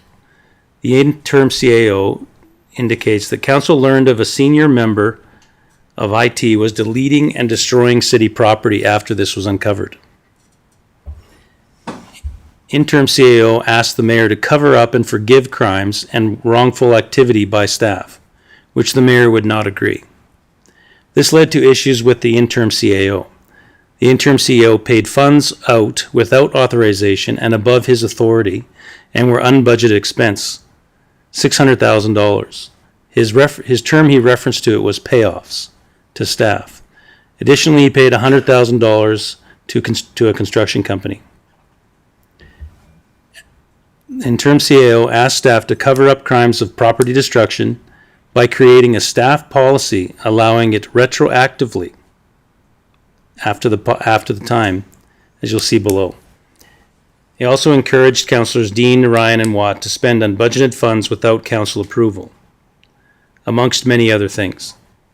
Here, interim CAO is shown trying to cover the alleged crime up, and Cuff knows about this. Now Cuff is assisting in not reporting this.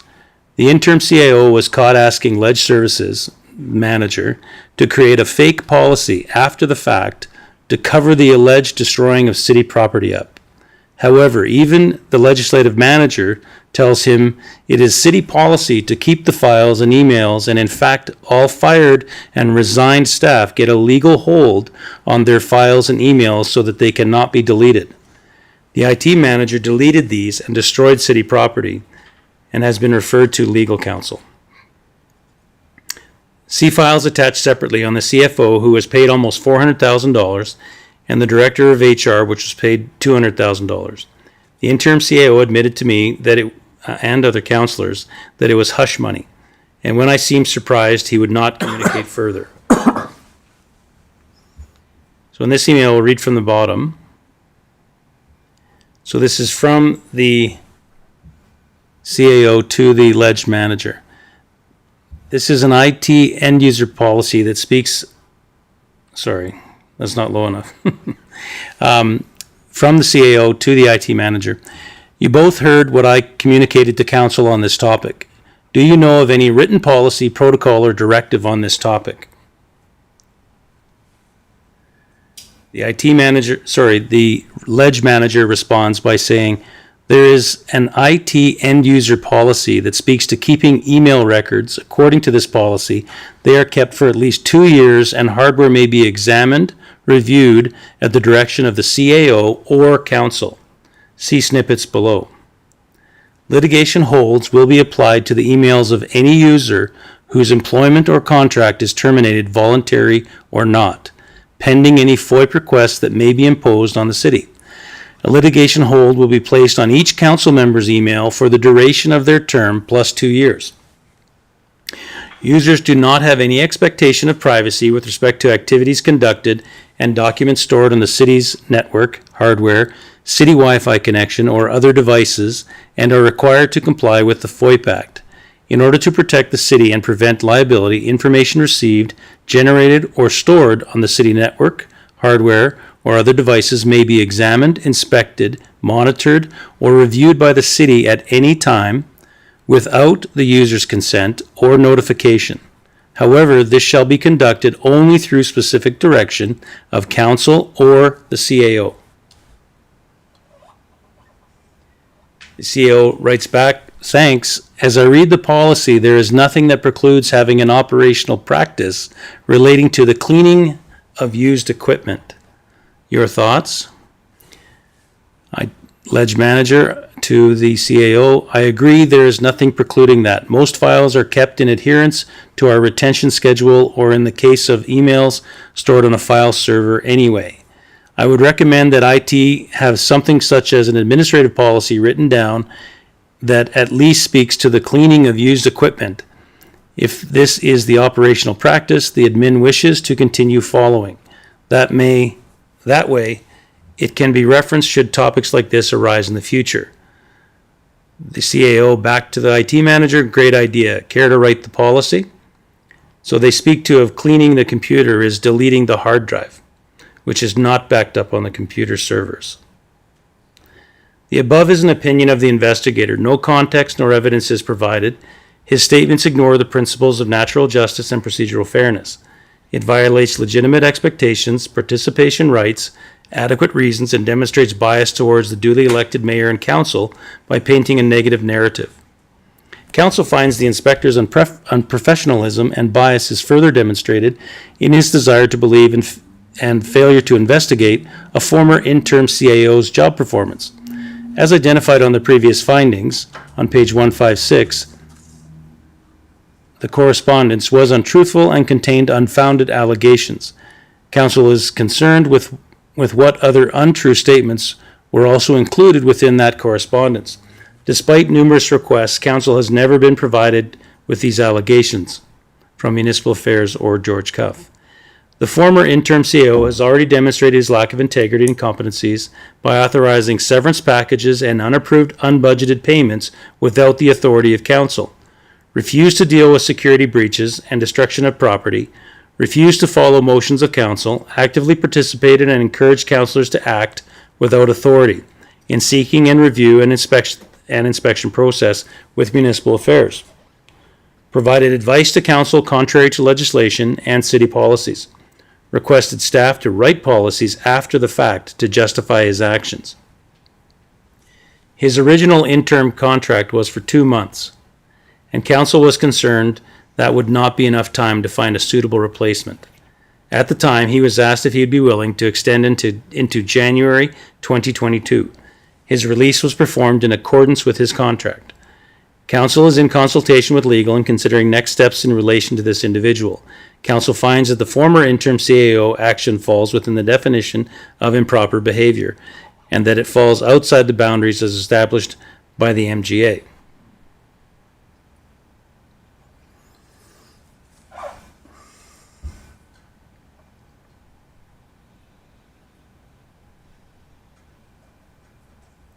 So incredibly, Inspector Cuff finds that the behavior of talking to the CAO about this IT manager destroying city property is improper behavior and falls outside the boundaries. So this evidence plus additional evidence was given to George Cuff, showing the request to the CAO to stop the IT manager from destroying and deleting city property.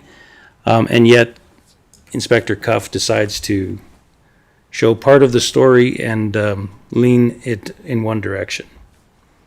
Councillor, are there any comments that you'd like to make on this particular one? Councillor Watt? Through the chair, I'm curious at which given instances were we advised by this interim CAO to spend funds without council resolution? No, sorry, he never advised us. That's what I'm saying there. Not that he So did. can you scroll up, please? It's Sure. indicating, This is Cuff's statement. So Cuff is saying that we were told. We were never told. Down? encourage councillors Narayan, Dean, and Watt to spend Oh, on that unbudgeted part. funds without council approval. That was what that was with regards to was meetings with the city lawyer. And interim CAO was a part of that for a period of time. Do you have evidence to support this? We have email evidence, yes. That it was billable hours that we spent that were unbudgeted? We did not speak to the city lawyer that was charged. We didn't spend unbudgeted funds without council approval. So, Councillor Hanley? Just a question of why would you speak to the lawyer? The city lawyer. The city's lawyer is the city's lawyer. He's not councillor's lawyer. True. He's not ours. And for the city lawyer can come and address all of council, Correct. right? But under no circumstances should I or any other member of council speak directly to the city lawyer on behalf of city business unless I've been designated to do so by council. Correct. Excuse me. Why would you expect a lawyer not to charge? I didn't have any expectation that it was billable hours and unbudgeted funds. We weren't ever encouraged by the interim CAO to expend funds. The way this is reading is very misleading. It's reading that we were encouraged to spend money without council resolution when we weren't. Did you have council resolution? No, we did not. Did you meet with the lawyer? We did not meet with the lawyer, no. We have email evidence that you did. We had an email exchange with the lawyer. We never met with the lawyer. Did you meet with the lawyer online Via email, yes. via Teams? Yes. Okay. So either way, why would you expect the lawyer not to charge? So the question is, did he charge? Again, so the concern becomes immediately, is the lawyer charging us, the city, or is the lawyer charging you guys? And both scenarios are offside. So is the city being charged for the work that was done, which both are unbudgeted expenses? There's no expectation to meet with a lawyer and have him not charge. I believe this lawyer also did legal work for the Anchor article, as well as work on the initial expectations of how to bring forward the inspection. That's not true.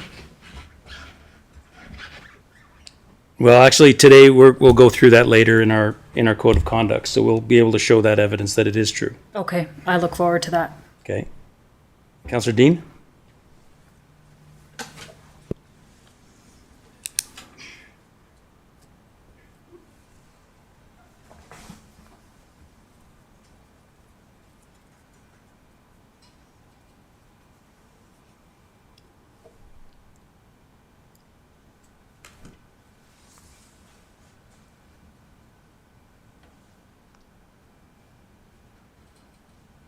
Would you like a moment?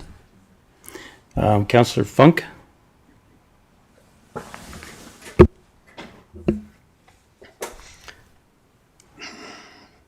Can you scroll back up just a little bit, please?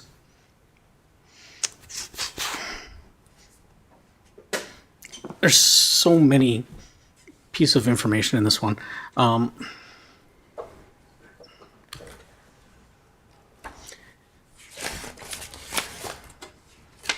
I can't believe that a CAO would not expect, and that the public would not expect council to bring information forward if we know that city property is being destroyed. I think that's within our rights and obligations to do so.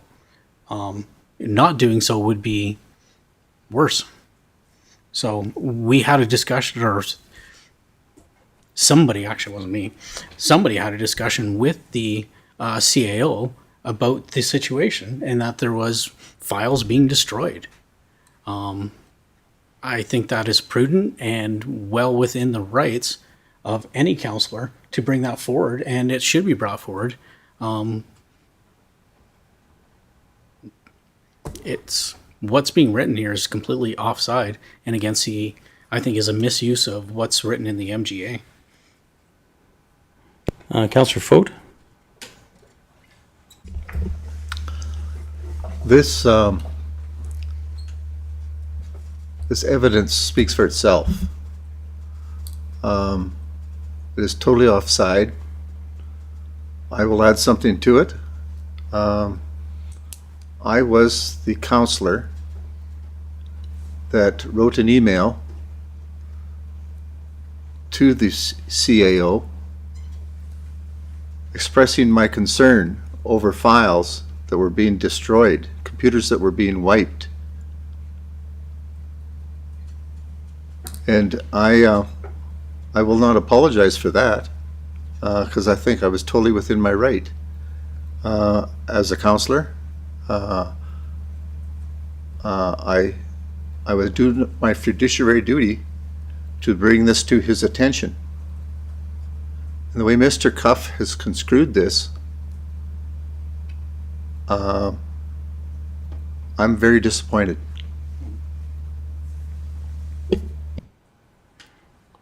Councillor Narayan?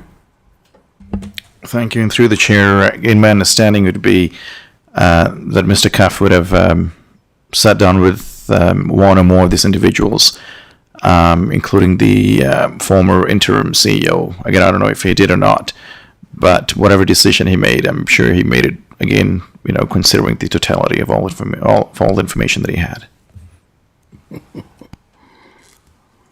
Councillor Foat, sorry? I'm through the mayor to Councillor Narayan.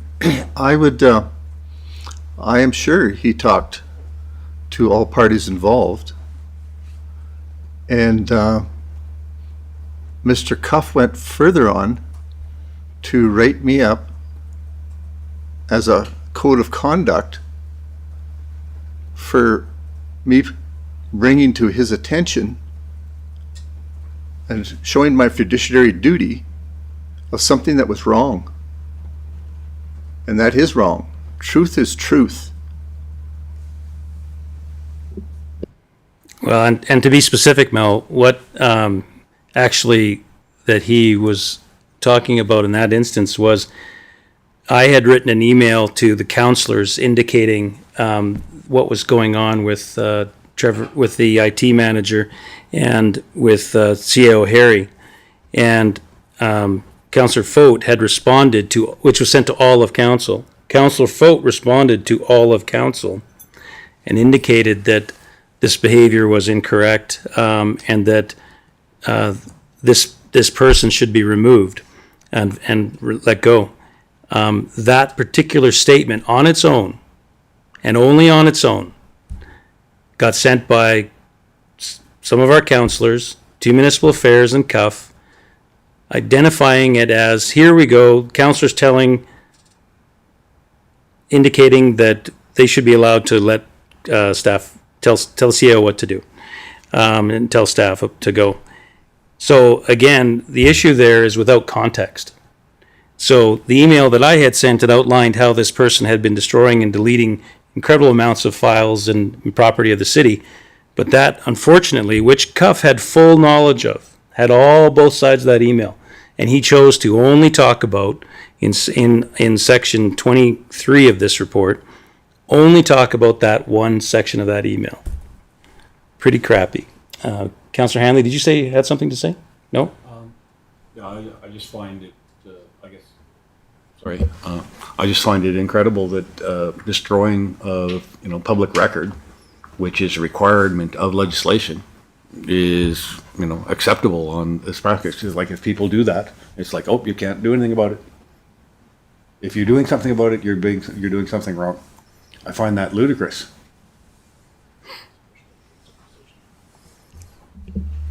Councillor Foat?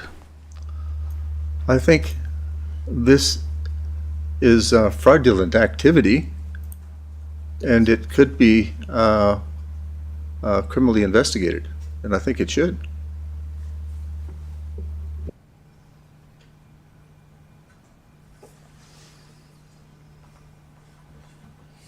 Yeah, this, yeah, well, okay. Sorry, Councillor Dean, did you want to say anything, or?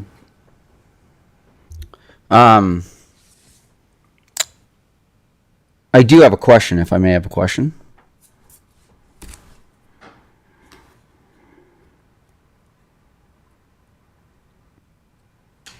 Go ahead.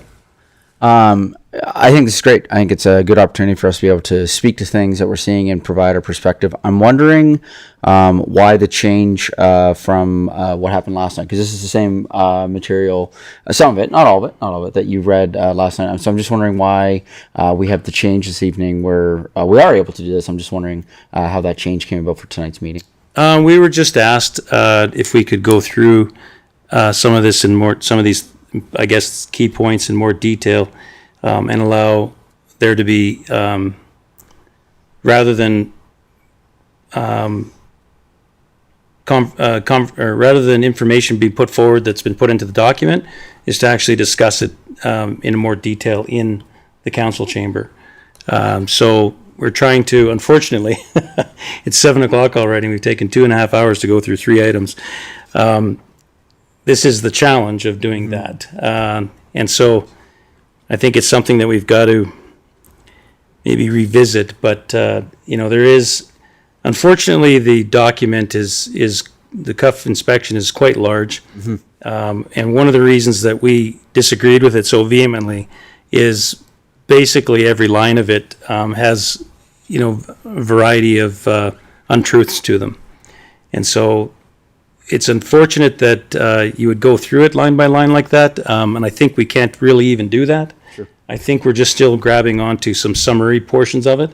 I still think the reports that we've put together that, you know, we've somewhat had involvement in and whatnot, is more effective, but yeah, so we're just simply, you know, been asked to go through this in a little more detail, and that's, And who, if I may, who asked us to do that? that was the OA. Okay, thank you. Thank you. So we can, Councillor Funk?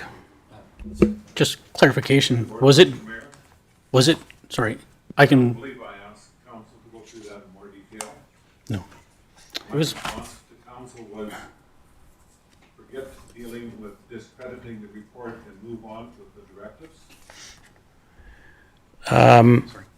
so clarification is part of the directive to go through it and in open council with a discussion in open council was part of the directive.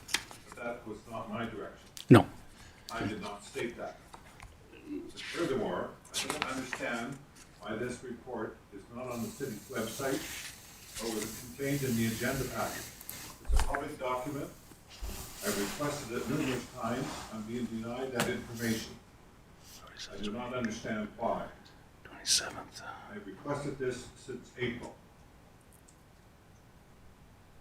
So please, Mr. Mayor, do not put words in my mouth.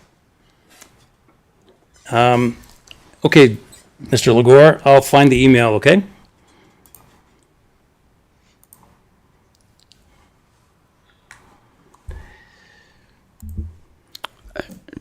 May I ask a question while you're looking for that, Mr. Mayor? Go ahead. Thank you, sir.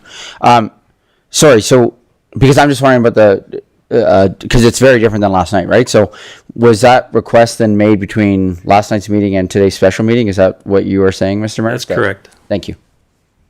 So Mr. Legore made that request of us between our two meetings that we had from last night to today. I just, you know me, I like to just have an understanding. Is that what we're saying? That the requests came from Mr. Legore between the meetings? Is that correct? That's correct. Thank you, sir.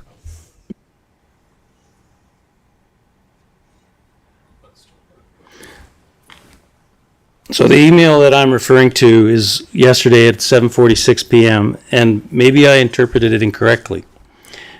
What it says is, could you please explain how council's response was being fine-tuned without council's input? And so one of the things I was looking at was the direction of the directive, which was to have discussion in council. So trying to fine tune it in council is the way I read that. That's incorrect, Mr. Mayor. What I'm asking is, I was told the report was being fine-tuned, is why it was not available. How does council fine-tune a report when it's not on the agenda and being discussed during a meeting? Well, being on the agenda or being discussed in the meeting has nothing to do with being fine tuned. Yes, it is. If council is you collectively in a meeting. If you're fine-tuning the report, it should be done in a meeting. Sorry, point of order. Can we get him a mic like we did last time? Just so that, because all of us are mic'd. Is that okay? Thank you, City Director Wallace. That's not removable. Oh. Can he do it? Or can he just go to that one again like he did last time? Is that okay? Thank you, City Directors. I appreciate that.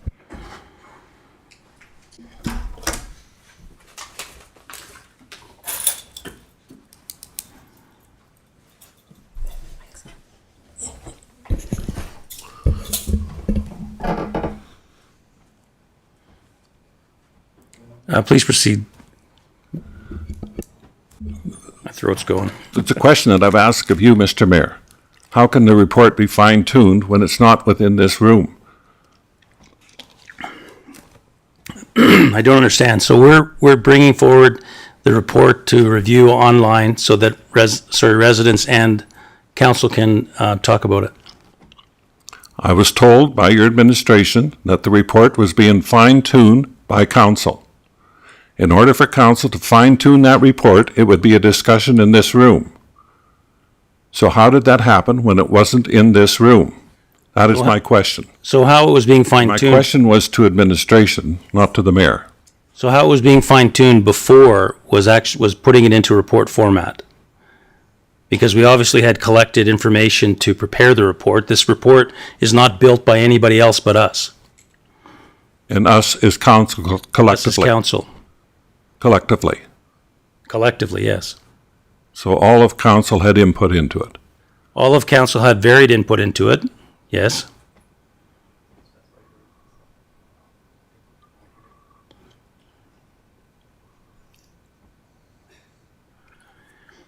You know, I thought we had, I can't find that email you sent me. I thought you just sent it to me. So crazy. As you recall, Mr. Mayor, some time ago, I gave council some friendly advice. And I said, don't waste your time on trying to discredit the report. Move forward and deal with the directives in a positive manner and try and rebuild your relationship with municipal affairs. With municipal affairs. I thought we were rebuilding the relationship with councilors. I'm talking about responding Wow. to the report. I'm sure council remembers me saying that some time ago. So again, Mr. Legore, what we're following is the directives, which the directives state very clearly that we need to review all recommendations to be discussed in open session of council and approved by council resolution on the city's plan to address each recommendation in the inspection report or an explanation as to why no action will be taken on any individual recommendation.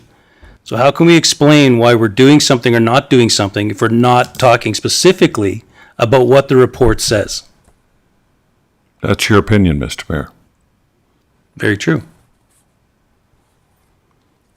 If we are going to address the Cuff's comment about an irregularity or improper or improvidence, how can I not talk about the irregularity?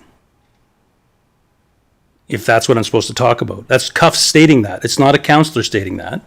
It's Cuff stating that something is irregular. So we then have to go into what is Cuff talking about? I don't understand how to possibly answer without doing that. I just think it's time for the council to move on with this report and deal with the directives. Respectfully, Mr. Legore, the directive is to do this. It takes this has taken a tremendous amount of work to answer directive number 1. Which is why we're here tonight, to make sure that we've got the remainder of this stuff done, along with all of the other directives. Yeah, and that's I fine. didn't set these directives. But it's fine, but Minister did. why is this not available to the public? Where's the transparency? It should be available on your website. It should have been included in the agenda package. Again, the timing is the issue, Mr. Legore. Oh, that's an excuse, Mr. Mayor. I'm sorry. That's the correct excuse. Well, I don't take it. I'm sorry. It's the actual excuse. I don't understand why you don't take it. That thing has been bounced around since April.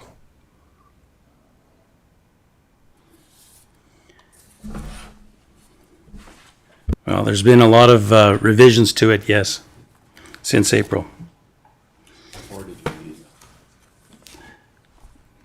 Yeah, you sent it to me before. It's just nuts. First request, second request.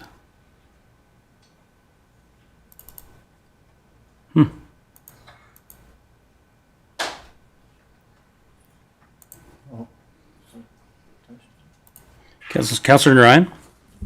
Thank you, through the chair. And again, I've never been part of something like this, so I don't know how it's actually done, but I just don't. And again, it's a matter of opinion, in my opinion. What we're doing here, I don't think it's what it was intended by the directives. What we're doing here, I feel, is putting the report and Mr. Cuff on trial. That's what it feels like. Thank you. The report is definitely being reviewed by council, exactly as the directive required us to do. And obviously, that's to discuss what Inspector Cuff has written. If you agree with everything Inspector Cuff writes, Councillor Ryan, that's your prerogative. Some of us councillors do not agree with what Inspector Cuff wrote. And in order to explain and be transparent about why we don't agree, we need to provide evidence.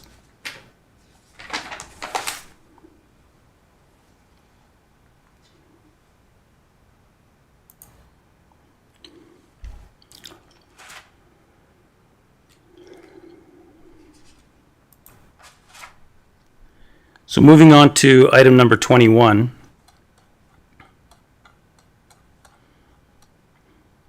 Or sorry, 22.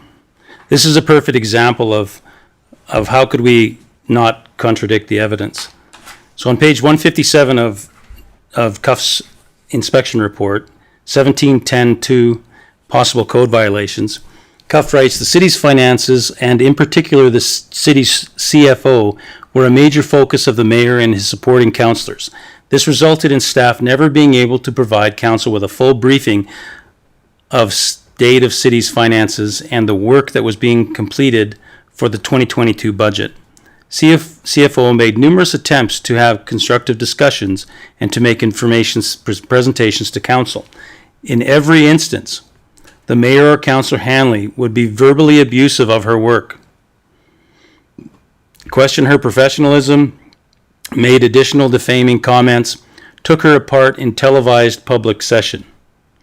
The CFO was one of the senior staff who chose to secure a mutual release.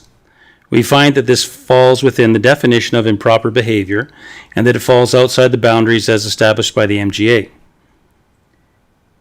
Cuff also indicates that he advised council of the fact that the settlements provided by the two staff would be expensive. He believed that they did not care, simply wanted it done. The mayor signed the checks.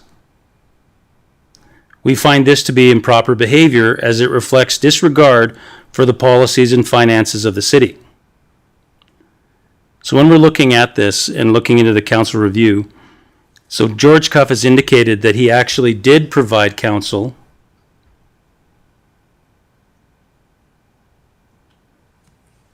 the information required about these two severances, which as council's indicated tonight that they did not. So how is it possible that that information would be written in this fashion? George Cuff also writes that the mayor signed the checks.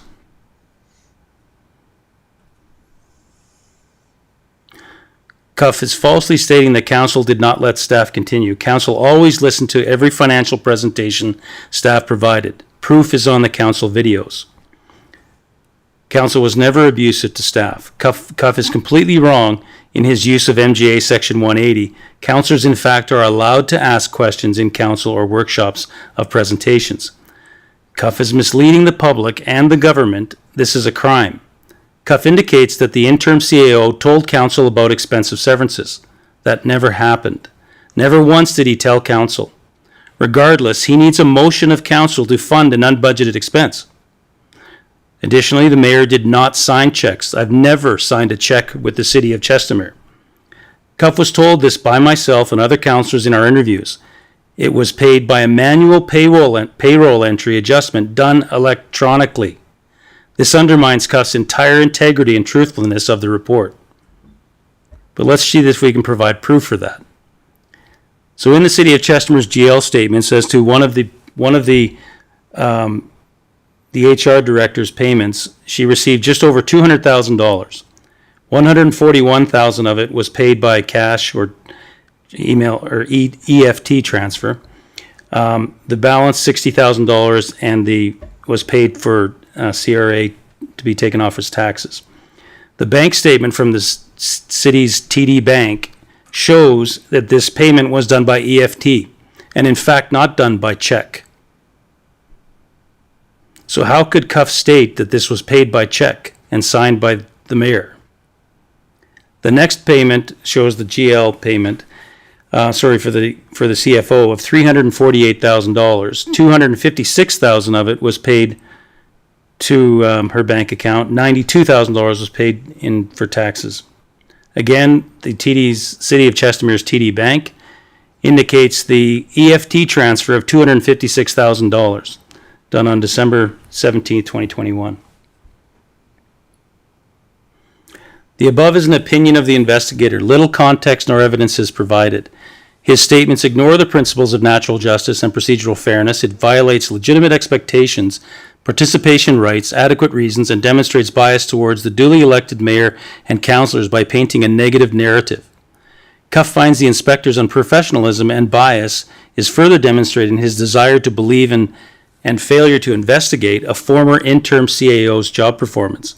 As identified on the previous findings, pages 156 and 57, the correspondence was untruthful and unfounded allegations. Council is concerned with what other untrue statements were also included with the correspondence.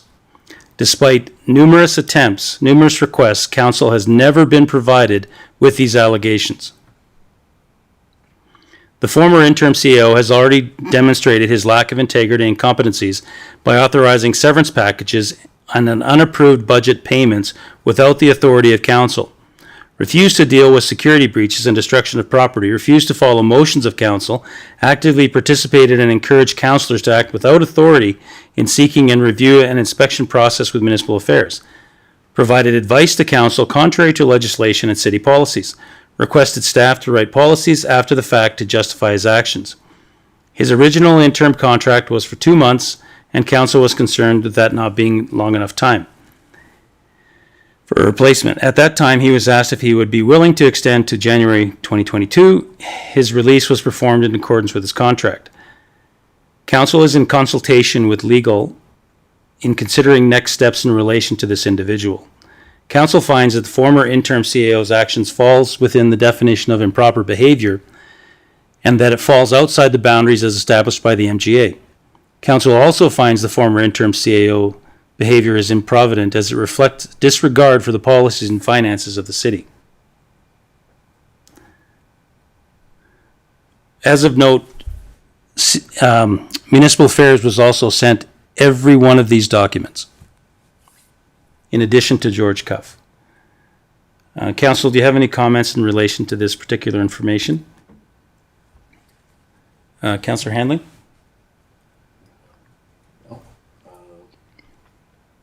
We lived it. We lived it. Councillor Fote?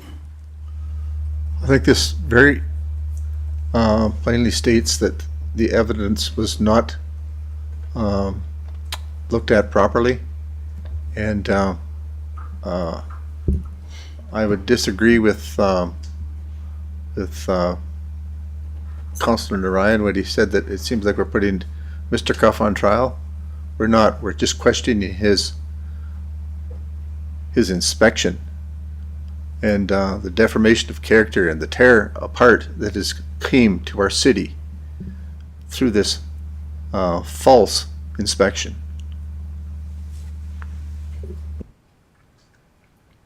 Councillor Funk? I don't have any comments at this time on this item. Okay. Councilor Ryan? I have no comments on this. Councilor Dean? No comment, thank you. Councilor Watt? And you said no? The only thing I said is I'm pretty sure most of us all responded. When we responded to the draft inspection report, I had I believe it was a 37-page response back to basically saying the same information to the draft inspection report. Nothing changed on the draft inspection. Came out exactly the same as the draft version was. They said it would be corrected for errors. They were identified. There were numerous errors. There were numerous factual problems. Nobody did anything. Right? That issue was raised again before the report was finalized when we met with the minister in, I believe it was the beginning of February. So this is not news to anybody here sitting in this room. Well, so in relation to the objective, the directive indicates that we need to come up with an explanation as to why and what action and what we would do.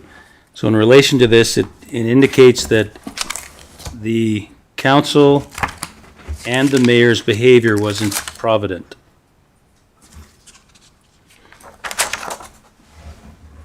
When in fact, the settlements were not provided to council and the mayor did not sign the checks. So does council have an idea how we should respond to this? Should we just simply say that? What are your thoughts, Councilor Ryan?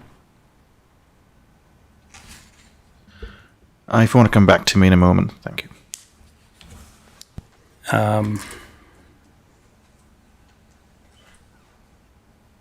Councilor Fote?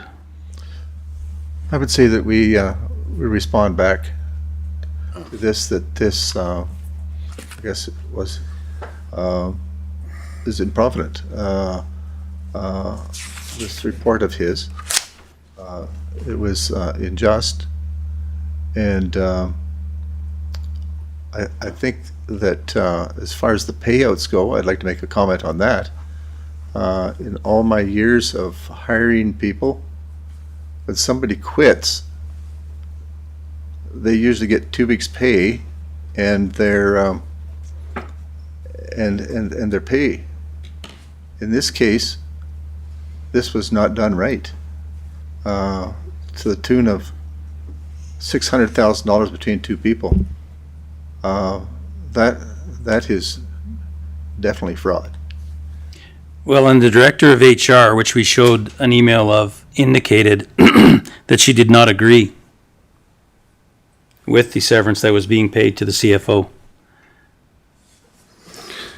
How did, I mean, we're not here to ask how, I guess. All of that evidence was provided to George Cuff, and somehow that doesn't matter, and it's the fact that he indicates Cuff told us, Hart, that CAO told us, and that the mayor signed the checks, and neither are true. And I think it is rather hilarious. She gave the advice to the CAO, and then she took the payment anyway. And do you see, do you see any, in this report, do you see any improvident, irregular, proper action by the CAO commented by the inspector? I don't think I saw it even once. No.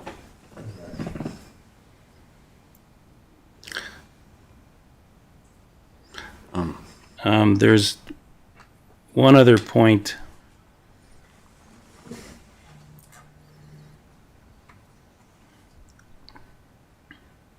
So just to quickly bring up this, I won't try and read it as long.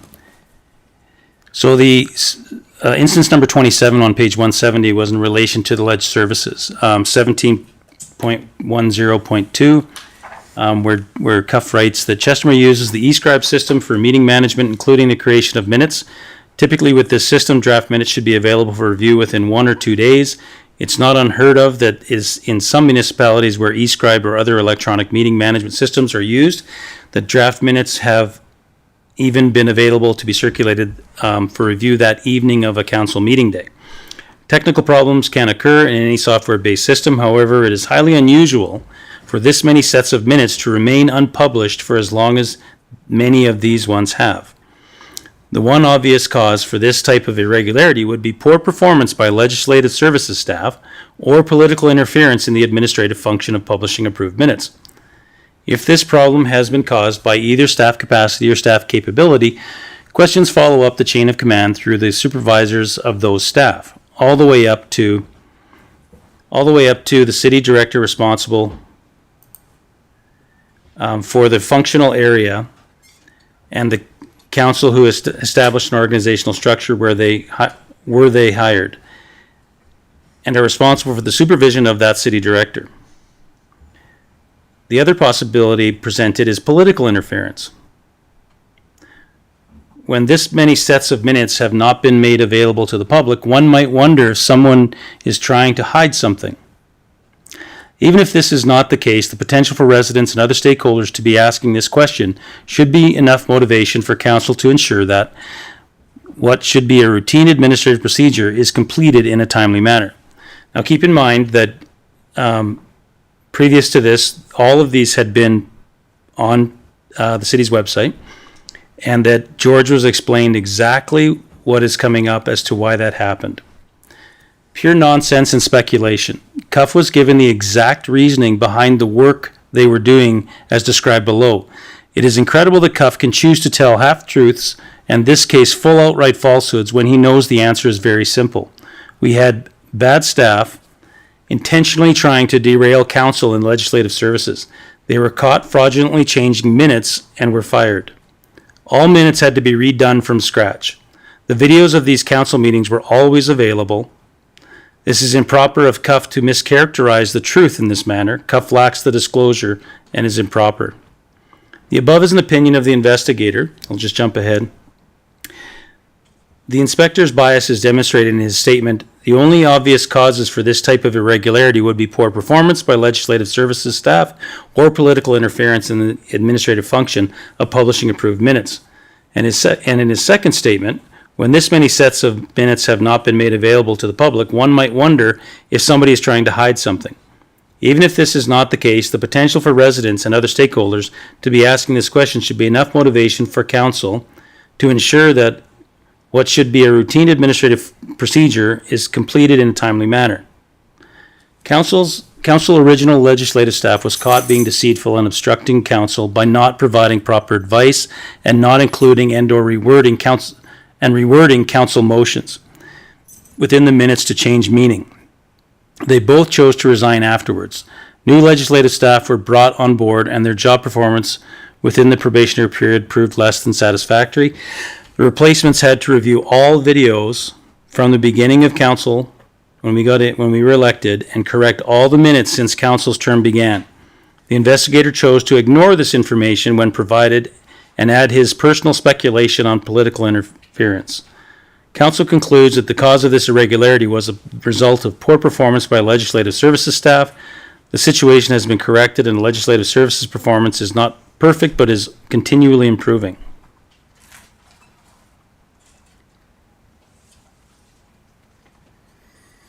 So unfortunately, Cuff was given exactly the answer to this question, which he chose to ignore and write what he wrote.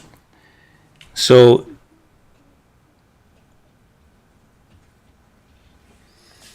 I just wanted again to get council's input and discussion around the topic. Councillor Hanley? No, I think the explanation is exactly what happened. We had people that were misinforming us. They would quote something in the MJ, and then we would go read the MJ afterwards and say, that's not what I said. Right? They would give us advice. We would ask for advice. We were inexperienced. Most of us are brand new at council. So we're relying on legislative services to give us the proper advice. And we would expect it to be so. And because we had hired an interim CAO who had many years of experience, we expected that he would be ensuring we're getting proper advice. That wasn't happening either. Right? Learned some hard lessons that way, finding out, because now you had to become even more suspect. If we weren't suspect to begin with by some of the deceitful behavior that was happening, right? A lot of staff did a lot of things to escalate that suspicion. So you would double check everything everybody said to you. And, that's quite often, there'd be presentations, I would ask questions of the presenter about the legislation or the regulation. From the answer, it was obvious that the presenter had never even read the regulation or the MGA clauses for the act. So that's very disheartening. So you basically have to ensure you do your research and ensure you're always doing it right, and going to legal, getting proper legal advice, making sure it's done correctly, right? But this whole report basically goes, oh, no, that's not there. There is an interpretation of legislation, an interpretation of regulations that's not consistent, right? And then there's quite often, there was no legal advice.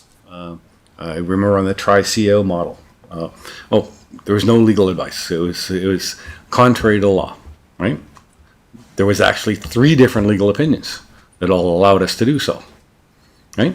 But everybody goes, oh, no, I don't want to hear that. If I don't like the answer, I'm just going to pretend it doesn't exist, right? I think that's pretty sad. Correct. Thank you. Councillor Watt? I don't have a comment. Councillor Dean?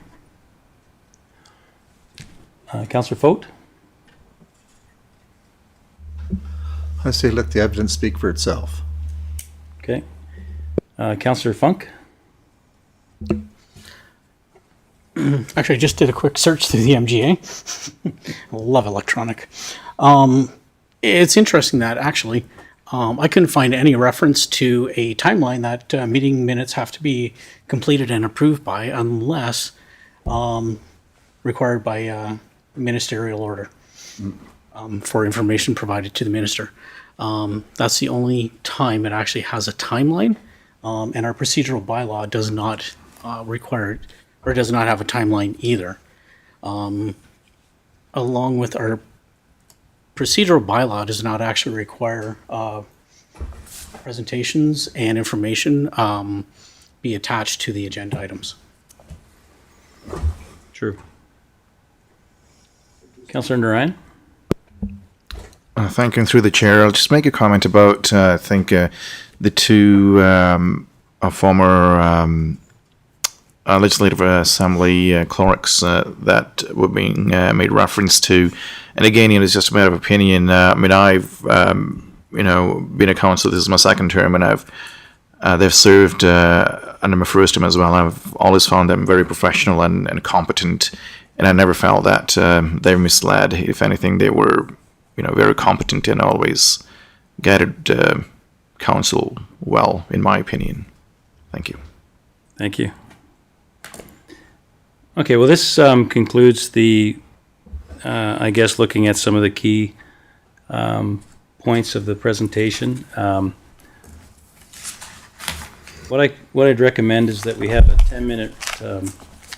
10-minute recess, and then we'll look at completing the findings review on the alleged conduct breaches that Mr. Cuff had. Thank you very much.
Good evening, everyone. Just coming back after our recess. Thanks for your patience. We're just going through the back half of D1, Reports for Decisions, which is Directive 1, Recommendation 2, which, as you'll see in relation to the balance of the findings that were asked to review by Municipal Affairs, what I'd like to do is amend the way that we'll go through this in the interest of time. This will all be loaded on the website, the City of Chestermere. So what I'll do is I'll skip through some of this. This does go over as regards to the 3I presentation that we've gone through in the last 2 days. This is now on to the alleged conduct concerns that we've been asked to review. So it does go into some of the similar concepts, because there is conduct concerns in relation to some of the 3I questions that we were just talking about and disagreeing with. So I won't try to go into those as much. So I'll skip through a little bit of this. Again, all of this will be available for all of the public to review, as well as, of course, the plan is to send up these reports to Municipal Affairs. So in 17.1.3 of CUF report, the approach and impact of the mayor. CUF says that the mayor needs to get prior authority by council. The MJA bestows a great deal of authority to a council. The mayor must first get the support of the majority of council. Council passes a motion which passed unanimously to agree to a project list March 15th, 2022. After discussing it in council, allowing the mayor and council to proceed in various discussions on projects and situations that were identified, CUF further indicates that council is not smart enough to know what our discussion means by saying it's highly unlikely that council could understand what was being discussed and decided. I find that a bit insulting to our councillors. Now he believes he reads their minds as well. This is extremely inappropriate.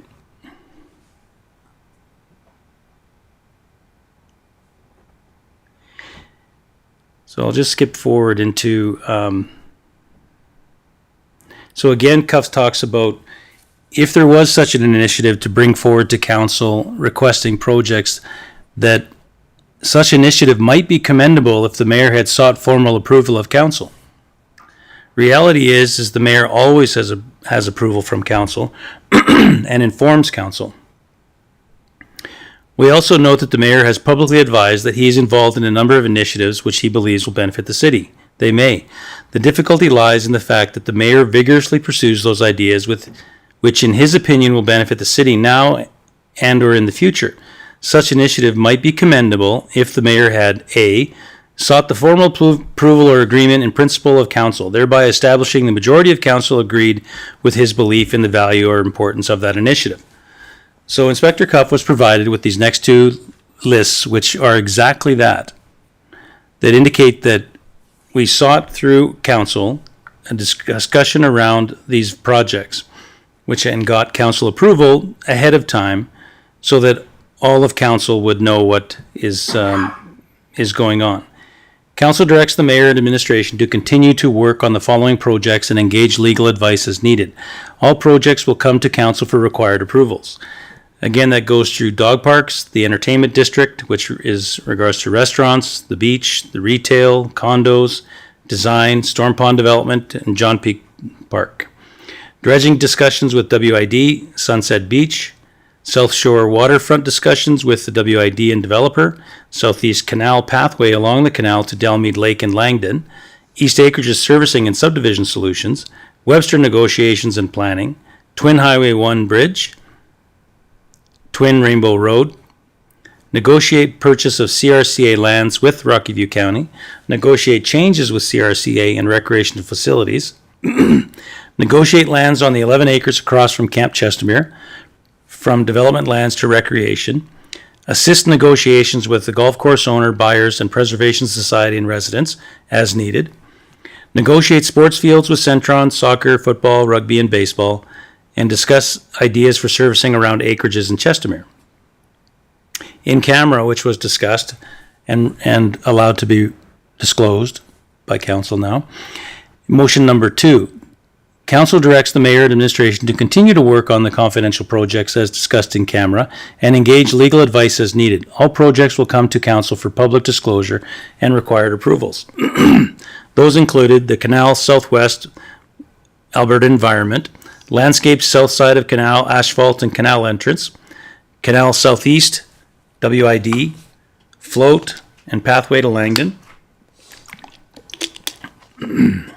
The dirt berm and adding dirt behind and dredging on and dirt on 11 acres, adding path along the top asphalt, adding lookout platform, East Lake, Chestermere 500 plus acres, land only, creating water ski lakes, housing development and retail, paying for shaping of lake 80 acres, annex discussion on to Highway 9 in Glenmore and Stony, highway bypass, CRCA development, concept planning, pool development, hockey rinks and contracts, geothermal, eco-growth furnace, sports courts negotiations with developers, parking lot negotiations, South Lake and stormwater solutions, senior center, Whitecappers at Seniors Manor and possible redevelopment, water and sewer analysis on expansion and viability of our own utility, casino, hotel, and convention center partnership with nonprofits, lawsuit negotiations, and Founders Point and lands. The misleading statement from Cuff, which is improper given that Cuff was given the proof that council did pre-approve these initiatives. If each instance the mayor had a member of a senior staff in attendance with him to hear what is said. Here Cuff is inventing requirements in the MGA, which are not there. It does not say this is a requirement required in the MGA. It is improper and misleading of Cuff to say this. Having said that, the mayor does meet with third parties with staff. With the staff that have the interest, focus, or skill in the matter at hand. The mayor wants all meetings to be effective and efficient. The mayor constantly includes city director, CAO planning and infrastructure, city head engineer, also the director of economic development and the deputy mayor. I'll just skip ahead a little bit.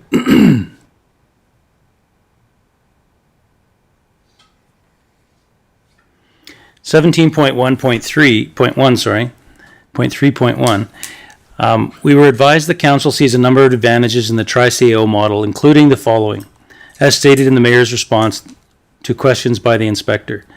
Having 3 city directors ensures the city is never without a CAO, with life surprises and ensures continuity. B, staff would have a champion in each of their divisions. C, each division head has equal time with council to address their issues. D, it would be easier to find people with a higher level of expertise in these specific areas. E, with city directors having some insight into each other's operation, this ensures more transparency. The mayor indicates the Tri-CAO model helps with reducing any corruption, as they are now the 3 working together and in their own areas. Each division has experts, which have more expertise combined than that of a single CAO. Each division has better access to its employees and its council. In this way, the council feels it is more likely to gain access to the whole story. Cuff next is showing his bias and disapproval of the MGA Section 205. Every council must appoint 1 or more persons for the position of CAO. Cuff tries to argue against the MGA, saying this leads to council is not intelligent enough to know who to ask questions to. Cuff says having 3 directors will weaken council's ability to understand the impact of any proposed council decision on a broad, holistic perspective. Cuff further indicates council can't comprehend a council decision and its impact to the 3 divisions of CAO. 3 divisions are corporate services, planning and development, and community operations. All very different and separate divisions, though no one is an island. This is a team. City directors are to work together. Council now, according to Cuff, cannot anticipate any issues or avoid them. Cuff is completely offside and is improper in his comments. The MGA allows for more than 1 CAO. This demonstrates his complete bias, opinion, and does not follow proper fact gathering and results reporting. Having 3 experts rather than 1 generalist as city director leads everyone to not knowing anything. This is incredibly unfounded and supported and has no place in this report. Cuff continues to discount that certain staff are allowed to make decisions about work transitions and leaving for other employment. This is normal, not due to a negative work environment. The mayor is the head of the city. The mayor is updated on all aspects of the operations. Staff morale is important to the mayor. Performance, efficiency, expertise, effectiveness, and satisfaction are all important to having a functional team. It is incorrect of CUF to twist this into something negative. Effective leadership is understanding where we are and working with our city directors on what improvements and plans are needed to ensure the city achieves all the various goals.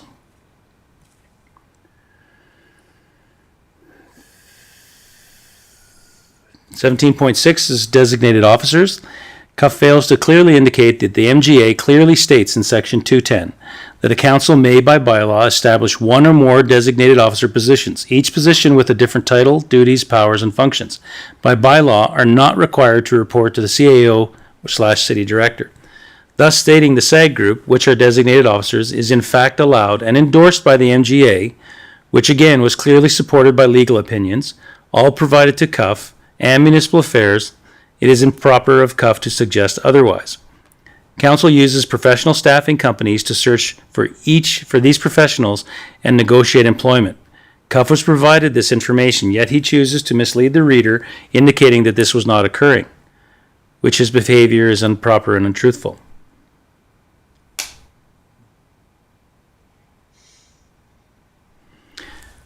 In 17.8.2, CUF is talking about the mayor reviewing batch payments. The mayor is asked to sign off on batch payments. Councillor Hanley helps me with this task to speed it up. This is exactly how the city has been doing this for years. There is no involvement with administration any more than there ever was. It is improper of CUF to misrepresent this fact to the public. The MGA requires the mayor to review these payables.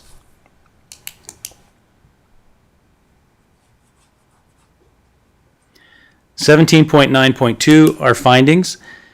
CUF knows he is misleading the reader and not being honest here. He knows the motion for information, which was indicated to provide clear evidence to the public what council was doing and how we would be proceeding with these projects, was made October 26, 2021, the very first council meeting we had, which was followed up by a motion March 15th identifying 2 specific lists that were in fact approved by council. I won't read through them again since I've done that already.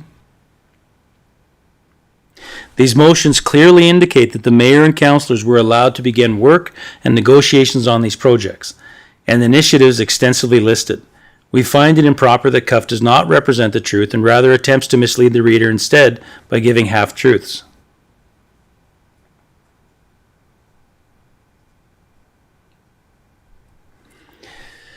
CUF goes on to mislead the reader, indicating that we should have had a third party to adjudicate over complaints.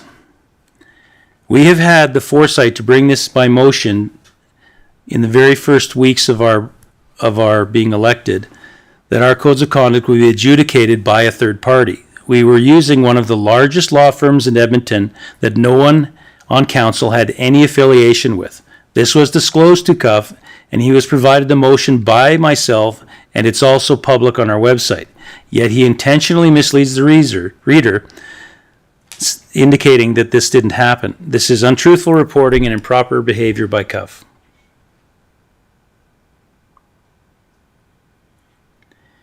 There's been a lot of speculation in regards to what constitutes a council meeting. Let's be very clear, as confirmed by Municipal Affairs last Tuesday, a council meeting only occurs if all the following conditions are met. A quorum of council is present. It takes place at council's normal meeting place or an area completely under the control of council. It is a scheduled event. A formal procedures are followed. The attendees hold a vote. The attendees are discussing matters of council business and moving them towards approval. The meeting is recorded. Meeting is held in public. Legislative services must be present, and the city director must be present. CUF indicates that he has no proof of these meetings taking place, but yet saying that the mayor and several councillors meet in private prior to council meetings to discuss items on the agenda. As demonstrated above, if you do not have the above conditions, this would not constitute a council meeting. Council has an area for councillors to go to before council meetings, as every other city has, where they all can get a coffee and prepare for council meetings. the same as all municipalities. It is improper of CUF to mislead the public, indicating that this is not normal and to guess at what is actually happening.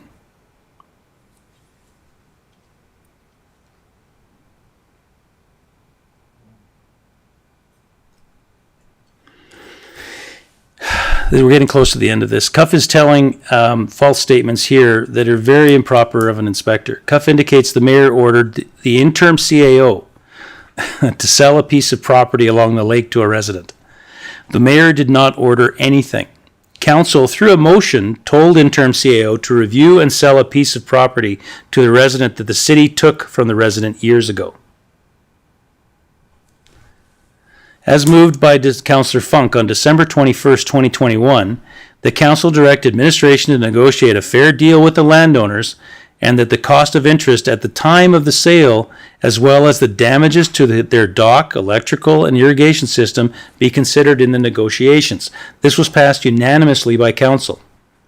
CUF knows this, yet he knowingly misrepresents the truth and has this evidence as it's a clear council motion.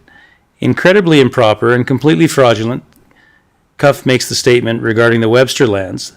The mayor personally directed the sale of a piece of owned property to a private developer without following MGA procedures. How is it even possible for CUF to do this? It's so preposterous.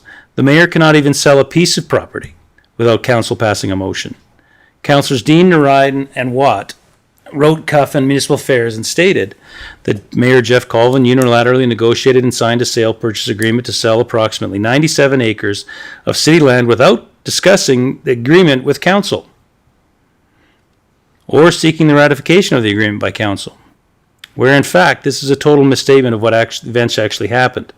First, the mayor had council approval to discuss the sale of the property with the possible buyers, as shown on the previous two sheets from the March 15th approval. The mayor kept council up to date as to progress, and at each time there was new information. Then came to council to discuss the purchase several times in camera. Two agreements were presented at different times, December 21st, 2021, January 3rd, 2022. Both times brought the agreements to council for review, then for approval. Agreements were subject to council approval in the contract, which is why Councillor Dean mentioned in the motion below that the purchase agreement had been ratified. This was not the first purchase agreement shown to council. Council then approved it, subject to legal review. It was sent to legal. January 3rd, 2022, moved by Councillor Shannon Dean that the council accept the Webster lands discussion as information. January 3rd, 2022, moved by Councillor Shannon Dean, a motion that council accept the Webster purchase contract ratified subject to legal review.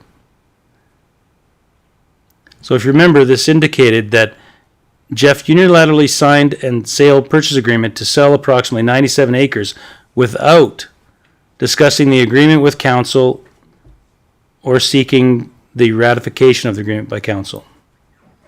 So in fact, there was a motion to approve the discussion with council and a motion to accept the purchase contract, both unanimous by council.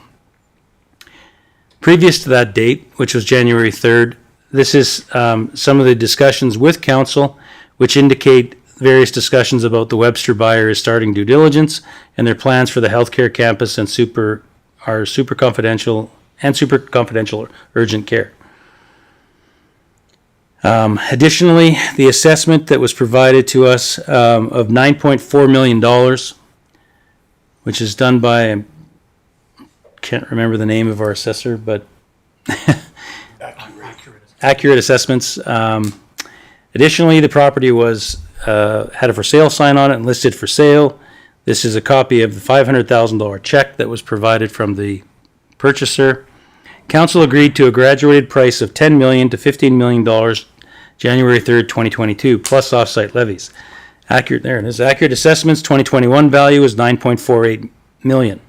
Following MGA Section 71A, the disposal of land was above market value, thus not requiring to be advertised. Even though the property was advertised by CBRE and on the city's website, MGA Section 71, if a municipality proposes to transfer or grant an estate of interest in a land for less than market value, then the proposal needs to be advertised. So this is above market value. Having said that, it was still advertised. Cuff is intentionally misleading the reader. He has evidence that City Council passed a motion accepting the purchase agreement of the Webster lands. This was a false statement made by Councillors Dean, Watt, and Ryan to Cuff and Municipal Affairs. This goes on to something we've already discussed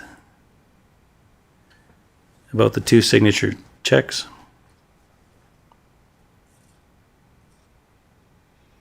Again, goes into the IT discussions. Cuff indicates that in a presentation to a nonprofit, which was the CRCA, which Cuff and the councillor who complained about this to Cuff and Municipal Affairs was present, wrongly indicates that the mayor was not authorized to negotiate with the CRCA.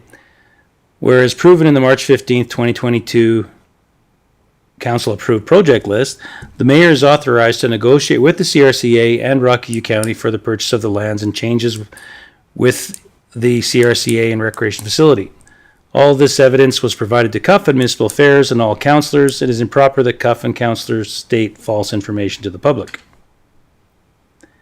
Which you can see, it indicates that we can negotiate on the CRCA lands, etc. That's it.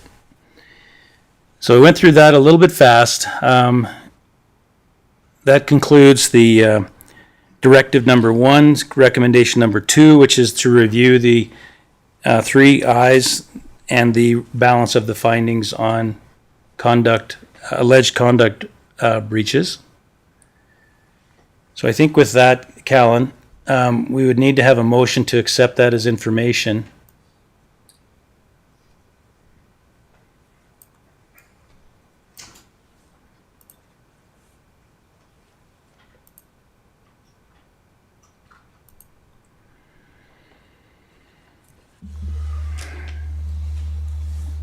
$8:37. 25 minutes? Oh, sorry. Sure, please proceed, Bill. Make the motion that council accept the directive number 1, recommendation in recommendations number 2, findings, presentation, and discussion as information. I'm sorry. Thank you. Any comments or questions? All in favor? All opposed? Carried. I should have asked in relation to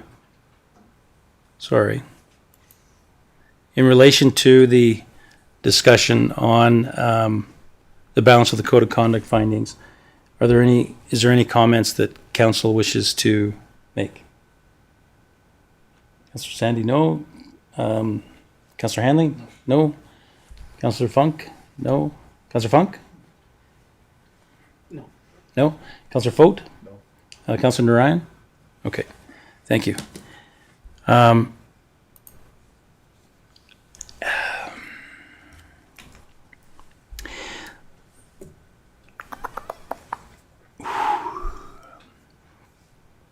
So one of the other directive that we are looking at is the code of conduct presentation under directive number 5. Now this does go through this particular portion. There's 2 sections to it. This goes through some adjudicated codes of conduct and then some unadjudicated codes of conduct.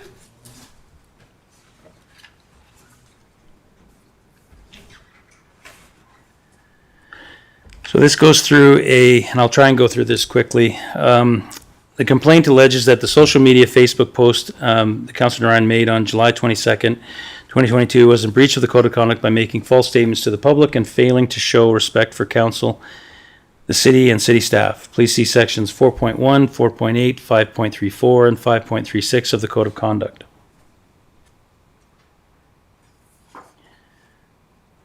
And so this is some of the various complaint.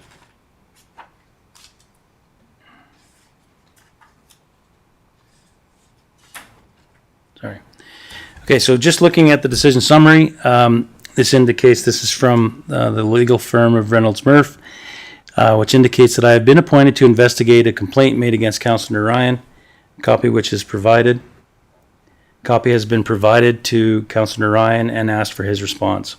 The basis of the complaint is that on July 22nd, 2022, Councillor Ryan breached the Code of Conduct bylaw with a social media post commenting on the investigation into the accounting practices of the city-owned utility company and the dissolution of the utility arising from the July 19th, 2022 public hearing and council meeting.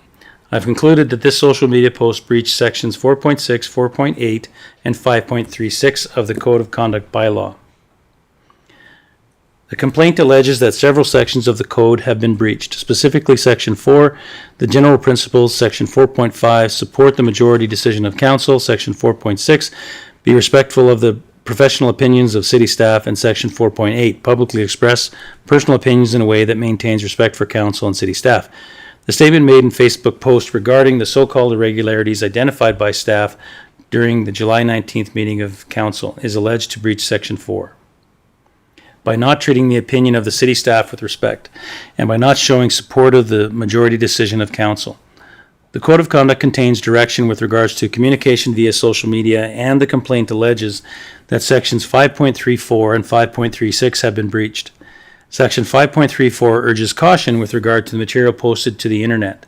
Section 5.36 prohibits the use of social media to publishing anything that is hateful, untrue, unsubstantiated, offensive, disrespectful, constitutes harassment, or misleading in any way.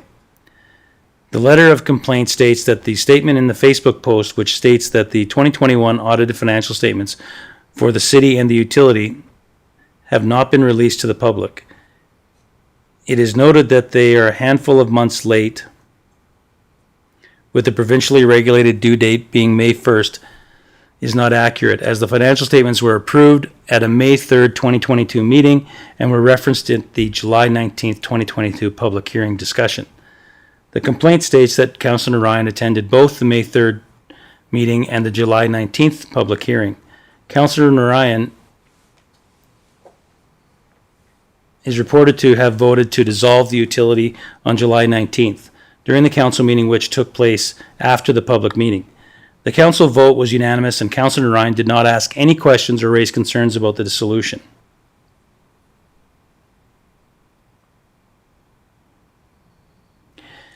I had regard for the direction in section 2.7 that the code must be given a large and liberal interpretation.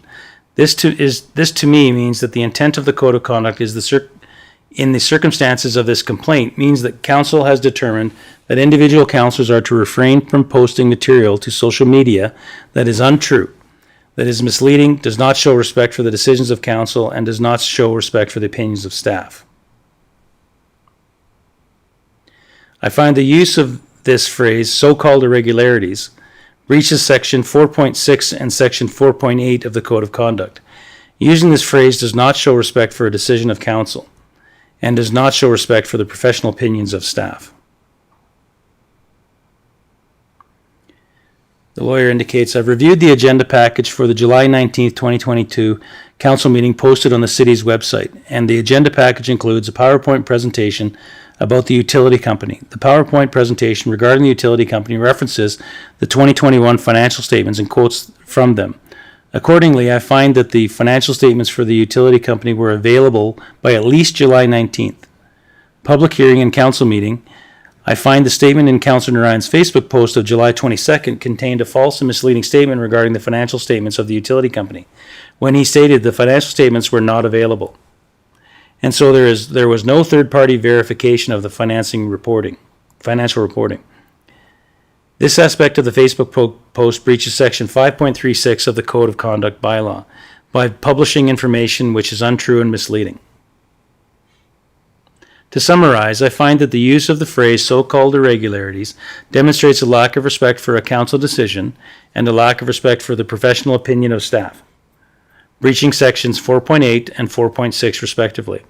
I also find that the statement that the audited financial statements of the utility company were not available at the July 19th, 2022 public hearing and council meeting to be a false statement and in breach of 5.36 of the code.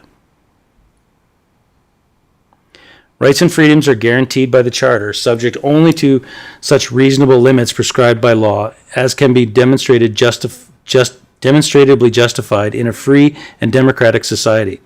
A municipal bylaw must comply with the Charter. However, it can infringe on the rights and freedoms in the Charter if it falls under the exception in Section 1 of the Charter. Section 1 of the Charter reflects the basic principle that individual rights and freedoms cannot be absolute, and that in some circumstances they must be limited by the state in order to protect competing rights and interests of the community as a whole.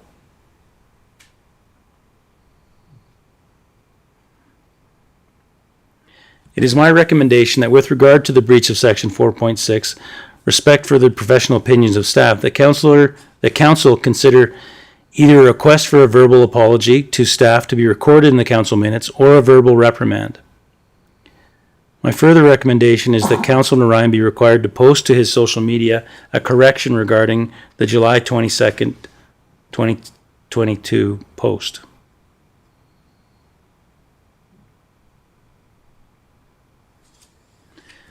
The next adjudicated code of conduct is a complaint and summary against Councilors Narayan, Dean, and Johal Watt, titled The Anchor Article.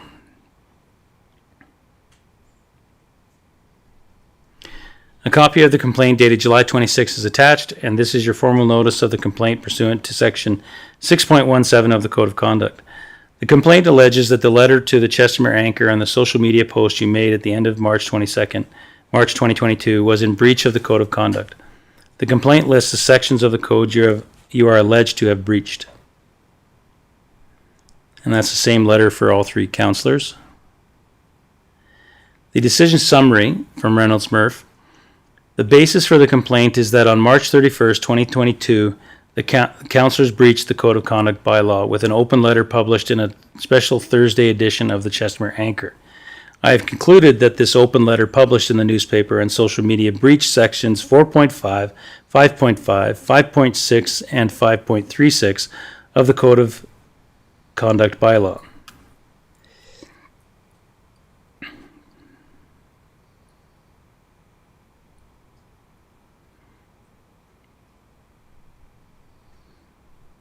My reasoning.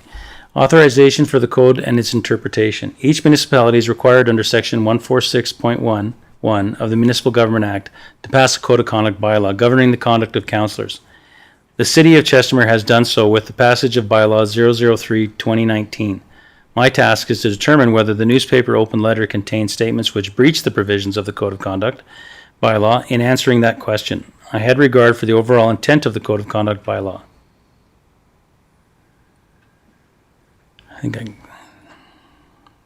The open letter must be compliant with the Code of Conduct. This to me means that the intent of the Code of Conduct in the circumstances of this complaint means that the council has determined that individual councillors are to refrain from publishing material that is untrue, is misleading, and 3, does not show respect to the decisions of council. Is the code a reasonable limit on freedom and expression under Section 1 of the Charter? I'll skip through the argument. I find that the exception in Section 1 of the Charter applies. Exception in Section 1 of the Charter. Section 1 of the Charter reflects the basic principle that individual rights and freedoms cannot be absolute, and that in some circumstances they must be limited by the state in order to protect competing rights or interests of the community as a whole. The code does not prohibit the use of social media to share information with the public. It requires the elected official to take care to be factual. Elected official shows respect for the decision of council. Does not prohibit an elected official from expressing their opinions. It requires that those opinions be expressed in a factual and respectful way. On balance, the goals of the Act and the objective of the Code of Conduct bylaw benefit the city residents more than the infringement placed by the Code of Conduct on elected officials to be factual and respectful. In my view, the allegations can be grouped into two main areas: publishing false statements, including where there was an intent to mislead, and 2, failing to support the majority decision of council. All three councilors stated that they received advice from a lawyer who participated in drafting the code.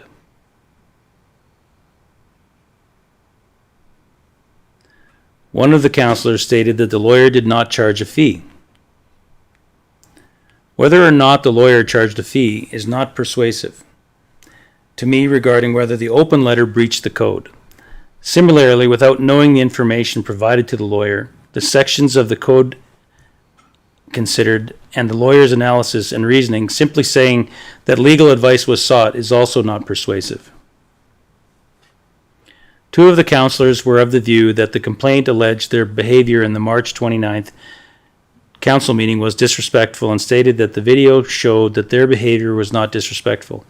I do not see any allegation in the complaint that the behavior of the councillors was disrespectful during the March 29th council meeting, and so I make no finding in that regard. The statements made at the meeting are accurately summarized on the first page of the complaint. A review of the signed council minute from March 29th and the video of the meeting allows me to find as a fact that the councillors voted against Councillor Hanley's motion to hire an investigator. The opening sentence of the open letter reads, "Recently there have been allegations that we, Councillors Ritesh Narayan, Councillor Sandy Johal Watt, and Councillor Dean, voted against a motion to conduct an investigation into concerns happening at City Hall. After reading that sentence, it would be reasonable to conclude that the councillors had actually voted in favor of the investigation. The use of the word allegations implies that what comes after voting against the motion is untrue. I find that this is a misleading statement, as the councillors voted against the May 29th motion by Councillor Hanley to hire an investigator. It is within the bounds of the code for the councillors to explain why they voted for or against a motion. However, when doing so, the code requires them to be accurate about how they voted. Being accurate about how you voted is not something that can be categorized as a political opinion or a belief about policy. The opening sentence should have said something like, recently there have been questions about why we voted against the motion to hire an investigator and we would like to explain our reasoning. The other aspect of the open letter, which is misleading, is the description of the friendly motion made by Councillor Dean. The wording of Councillor Dean's motion was, "Our acting director come back with a process to demonstrate the hiring process, the Hiring Act process." In the meeting, Councillor Funk stated that there is already a hiring process in place, and as long as the existing policy and procedures are followed, that should be sufficient. However, in the open letter, the motion made by Councillor Dean is described by adding a clause to the motion that would ensure a neutral process in hiring an investigator. The open letter then describes the concern that the motion by Councillor Dean was necessary so that the investigation couldn't be influenced by anyone. The open letter said that the other members of council refused to support Councillor Dean's motion, which was needed to ensure an impartial hiring process and a fulsome and honest investigation. Councillor Dean's motion was to have the acting director come back to council with a proposed hiring process. It says nothing about a concern that the hiring process needs to be free from influence and impartial. While that may have been what was behind Councillor Dean's motion, that isn't what he said. Overall, the open letter paints an inaccurate picture of how the councillors voted and an inaccurate picture of Councillor Dean's friendly motion. The second aspect of the complaint is that the open letter did not show support for a council decision. The open letter displays a lack of support for a council decision. Recommendations. It is my recommendation that Councillor Narayan, Johal Watt, and Dean be directed to publish a correction to the open letter in the Chestermere Anchor and on the social media platforms where the open letter was initially posted. The correction should contain an accurate description of Councillor Hanley's motion, Councillor Dean's friendly motion, the response from Councillor Funk about the existing city policies and procedures, and a report that when Councillor Hanley's motion was voted on, the councillors voted to oppose the motion.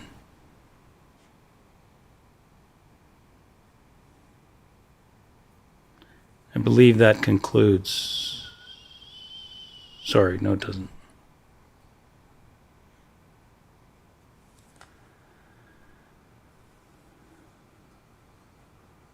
Oh, this is evidence support of that.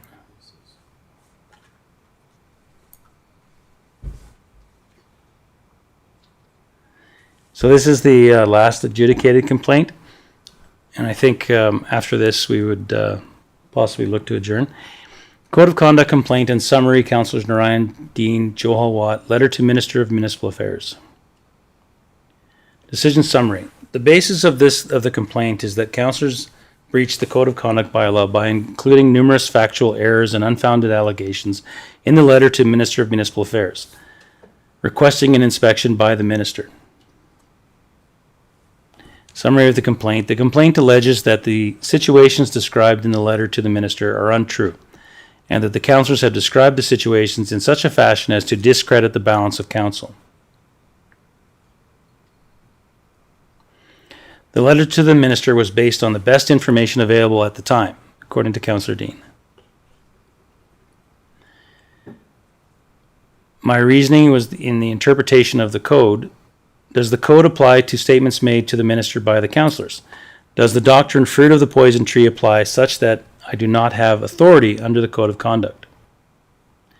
If the code applies to the letter to the minister and the complaint is not barred by the fruit of the poison tree doctrine, should I exercise my discretion under Section 6.15 since the subject matter of the complaint is addressed in other legislation, the MGA? Does the code apply to statements made by councillors to the minister?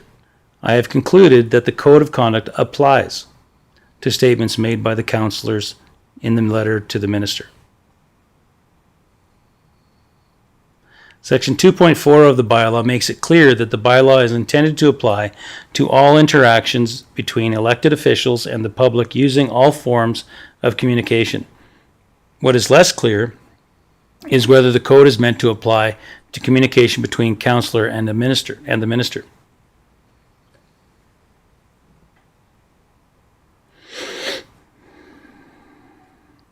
Section 2.6 directs elected officials to be guided by the spirit and intent of the code, and that it is to apply to elected officials acting as an elected representative of the city. Section 2.4 indicates that the code is intended to apply to all interactions between elected officials as between each other, members of the public, and members of the city staff. This interpretation is supported by Section 4.12, which references a requirement that members act with integrity, professionalism, and respect when interacting with other government officials. Other government officials would certainly include the minister, and making a communication to the minister with the goal of initiating an investigation is something that could give rise to a breach of integrity, professionalism, and respect.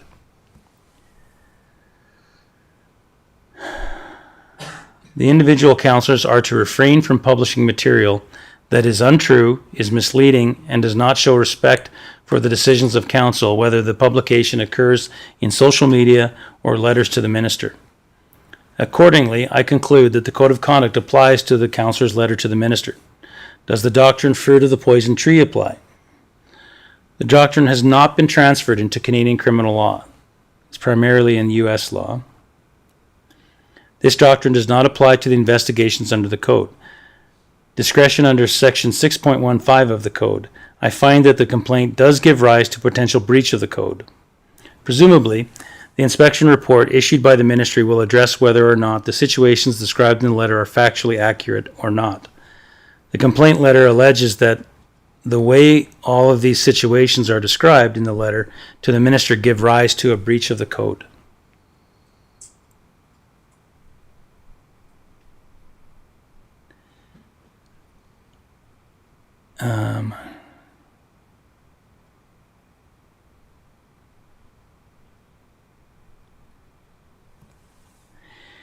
At that point, my role under the Code of Conduct breach Section 6.5 is to prepare a report for council explaining my reasonings for declining to exercise jurisdiction to decide this complaint.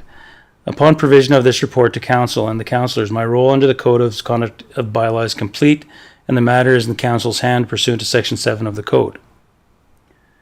And so I can't see exactly where it says this, but part of this is that she was expecting that the inspection by Inspector Cuff would have brought these points that she's started the adjudication on to conclusion. Unfortunately, Inspector Cuff did not. So shortly, this would have to be resumed and completed.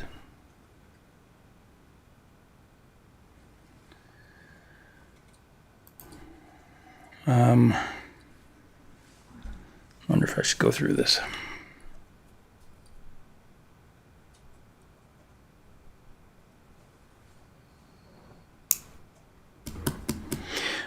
Essentially what we have, I'm just looking at the at the summary of this, is that in the next 5 documents, there's codes that have not been adjudicated on. And so what Municipal Affairs has asked is that these be sent to them. So this will be loaded on our website. So number 1 is an alleged code of conduct complaint for Councillor Narayan regarding separate media. Number 2 is an alleged code of complaint regarding Councillor Narayan regarding various emails. Number 3 is an alleged code of conduct complaint regarding Councillor Narayan regarding City Director Kim Wallace. Number 4 is an alleged code of conduct complaint involving Councillor Joe Hall-Watt related to media. Number 5 is an alleged code of conduct complaint regarding Councillor Dean regarding media. And so with Council's permission, what I'd like to do is as these are indicated and as these will be filed online, that this information is basically what will be sent to Municipal Affairs as per the directive, which I'll just read you the directive. We did pass a motion on this to read this in council. So this is something that council can debate, is that I direct the CAOs to provide the minister with a report listing all code of conduct complaints, both formal and informal, as per the code of conduct bylaw since October 21, 2021, including reports, records, and/or documents that detail the description of the complaints, the record of the decisions for making determination on validity of the complaints, as well as descriptions of how each complaint was addressed and/or investigated. So there have been no, other than those adjudicated codes of conduct which I read previously, there have been none other that have been adjudicated. So that concludes how they were arrived at, which is described in those reports by the council that was adjudicating. So I guess what I'd like to do is open the floor to council and ask, it's 9:02 p.m. Would you like to go through each instance of these 5 points? Or would you see it that the simply having these included and sending these off to the Municipal Affairs would suffice? So I'll just start with one councillor at a time. Councillor Watt? Through the chair, I would just like these code of conduct violations sent to Municipal Affairs. Thank you. Councillor Hanley? Yeah, I agree. Just send them to Municipal Affairs. Okay. Councillor Fote? I would choose to send them off to Municipal Affairs and make them public. Okay. Councillor Funk? I would agree to send them to Municipal Affairs. All right. Councillor Ryan? I also agree just to send everything to Municipal Affairs. Okay. Thank you. I concur. So with Callan, with our motion, motion to accept as information, so we can do that first. Would we do a motion to accept as information, but should we also do a motion to accept the directive number 5 and the reports as presented to be forwarded to Municipal Affairs? Would we do that at this time, or would you like to do that at a future time? I would just ask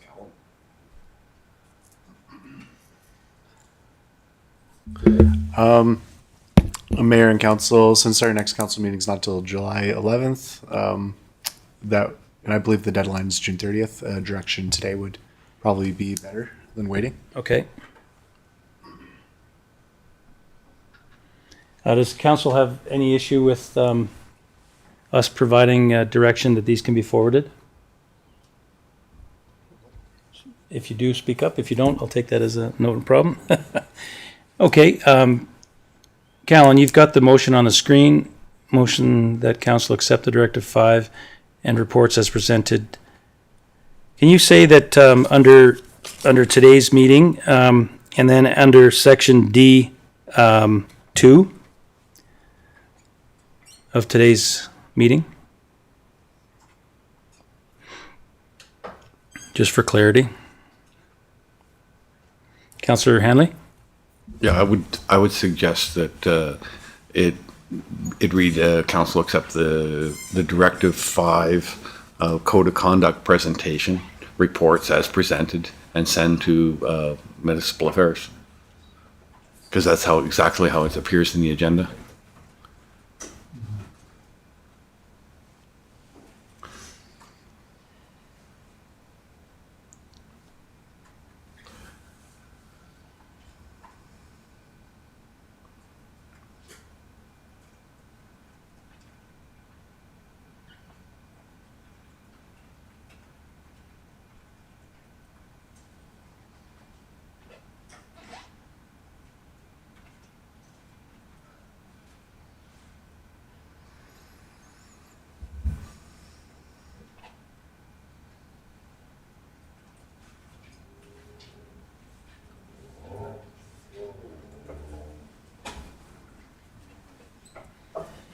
Probably by June 30th. It's just write that, June 30th, 2023. Thank you. If I could get the motion read into the record. Just one. Sorry. One. Councillor Watt? Could you put conduct reports as information in section D2 instead of as presented? You've already put that in there. Okay, thank you. Okay, so we can start with this motion first. Okay, Councillor Watt, could I get you to read this motion? Sorry, Councillor Funk? Just wondering if we wanted to add in there that this information was presented. Council has been aware of this information for a long time in these reports, and that this is not new information in any way, shape, or form. So I just don't want it to look like these code of conducts have been presented and given to council months and months and months ago. I don't know if we need to put that in here but it just needs to be identified that none of this was new. Well, I think that, the directive of this direction is to collect, regardless, I guess, of that occurring or not occurring, but I don't know if it's required to specify. I suspect in the documentation, because it has the documentation for what's adjudicated, if I look on the top of the pages, it says report to council under section 6.19, November 18th, 2022. Right? So it shows that everybody had that. And I think it's on record right now. Okay, so sorry, Councillor Watt, could you read that into the record? Motion that council accept Directive 5 Code of Conduct presentation as information. Thank you. Any questions or comments? All in favor? Carried. The next motion. If I can get that motion read into the record as well. Councillor Watt? Motion that council accepts the Directive Number 5 Code of Conduct reports as presented in section D2 of the June 28th, 2023 special council meeting and to send to Municipal Affairs by June 30th, 2023. Thank you. Are there any conversation or comments? All in favor? Carried. Thank you, everyone. Okay, I wanted to have just one quick point in relation to Directive 1, D1. We've got the findings review that we did on the 3 I's and on the quick finding review that I read through quickly. Is council comfortable with that information being sent as a report to Municipal Affairs? I'll start with Councillor Watt. Yes. Yes, you are. Councillor Hanley is yes. Councillor Fote. Yes? Councillor Funk. I'm okay with that. Councillor Narayan. Yes. Okay, I concur. Callan, it's getting late. Can you write a motion for that, please, to send part of today's meetings D1 1, Directive 1, Recommendation Number 2, Findings. D1, Directive Number 1, and comma, Recommendation Number 2, Findings.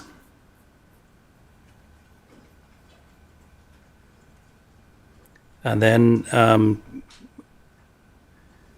2, Municipal Affairs. In regards to, oh, that's already says Directive 1, sorry, okay.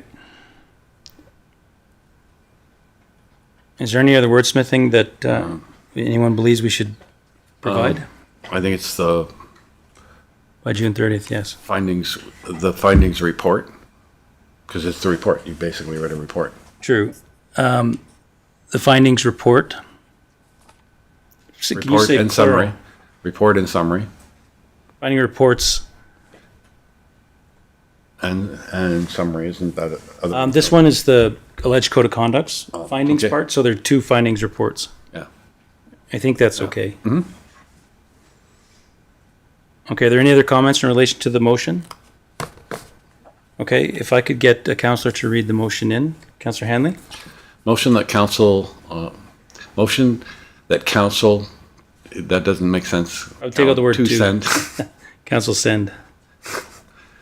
Motion that council send items, should, we have to instruct somebody It might have to be administration, motion that administration that send item D1.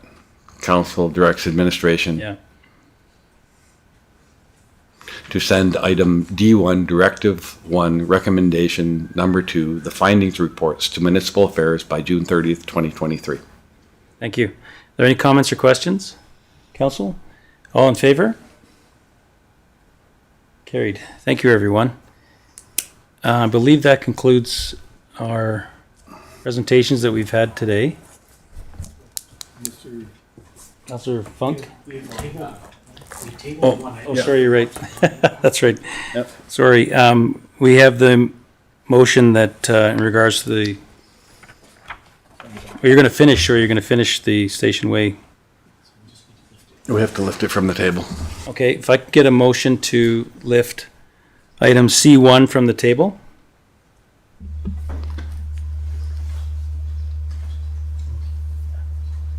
Councillor Funk? I make a motion, or I'll wait till he's done typing it out there. Motion that council lift item C1 from the table. All in favor? Carried. Thank you.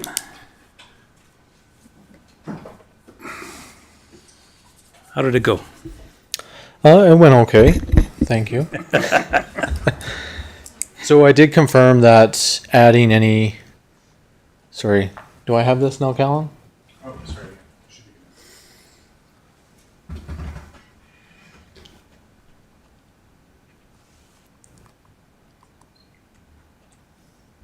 I did confirm, just bear with me 1 second, I gotta get my glasses.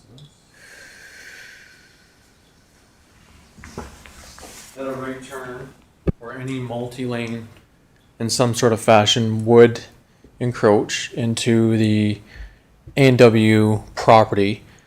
The thing that is really hard to see here is that there is a property line shown in this, but without zooming in, you can't really see it, and it does cut the corner. But at the same time, what Stephen had brought to my attention as well is that we're overlooking the sidewalk that's there that would also be pushed out. So even in the green space that's there, the property line does come out.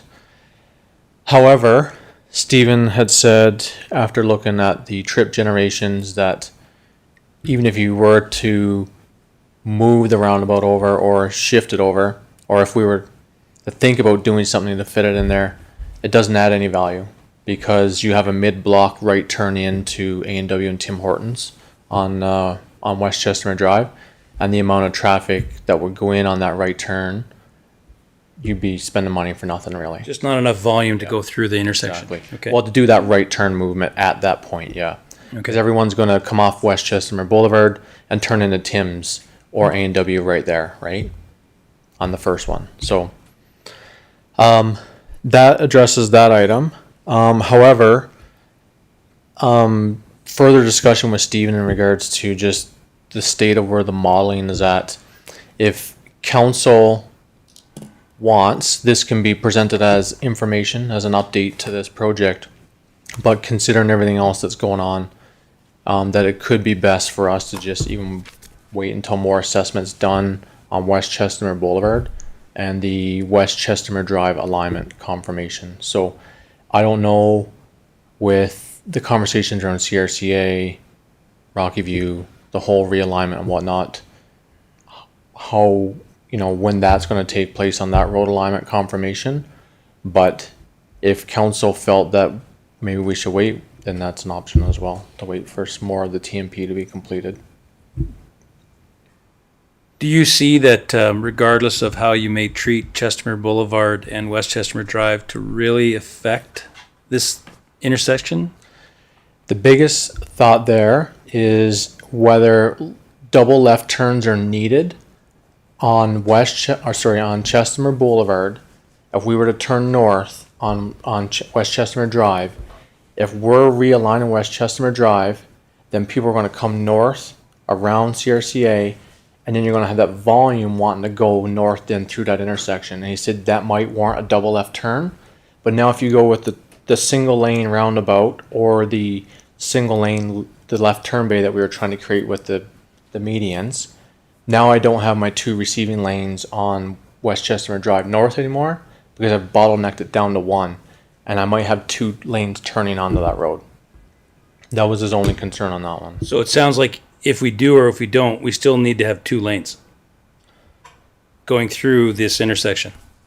Possibly. So then, because I think you've said that the traffic circle just doesn't make sense. For which one?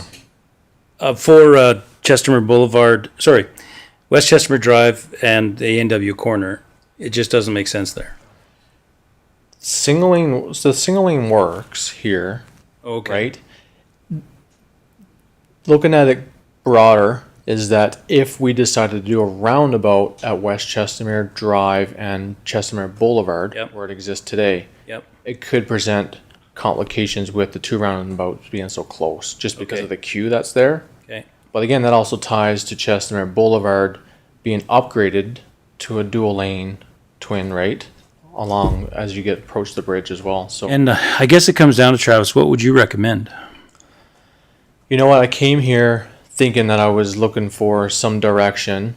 If anything, we can say that this is more of an update, and I would probably want more work to be done on the TMP, to be honest. Okay. Counselor, are there any other questions or concerns in regards to that kind of direction? Okay. So you're comfortable with us concluding then and taking this as information? Yeah, and we're making headway real time, like I said, on the model. Yep. But maybe I can be back here in maybe a week or two, and then Okay. present more information. So Callan, do you have a motion in regards to accepting this presentation as information? we done that. Sorry, yeah. we did. So then we are good to go. Do we need to accept this information as information? That's right. Callan, should we accept the update as information? The verbal update. No? We're good? Okay. All right. Well, thank you very much. I think that concludes our day, right? If I can get a motion to adjourn. Councillor Funk, vote, sorry. I make the motion that we adjourn at this time.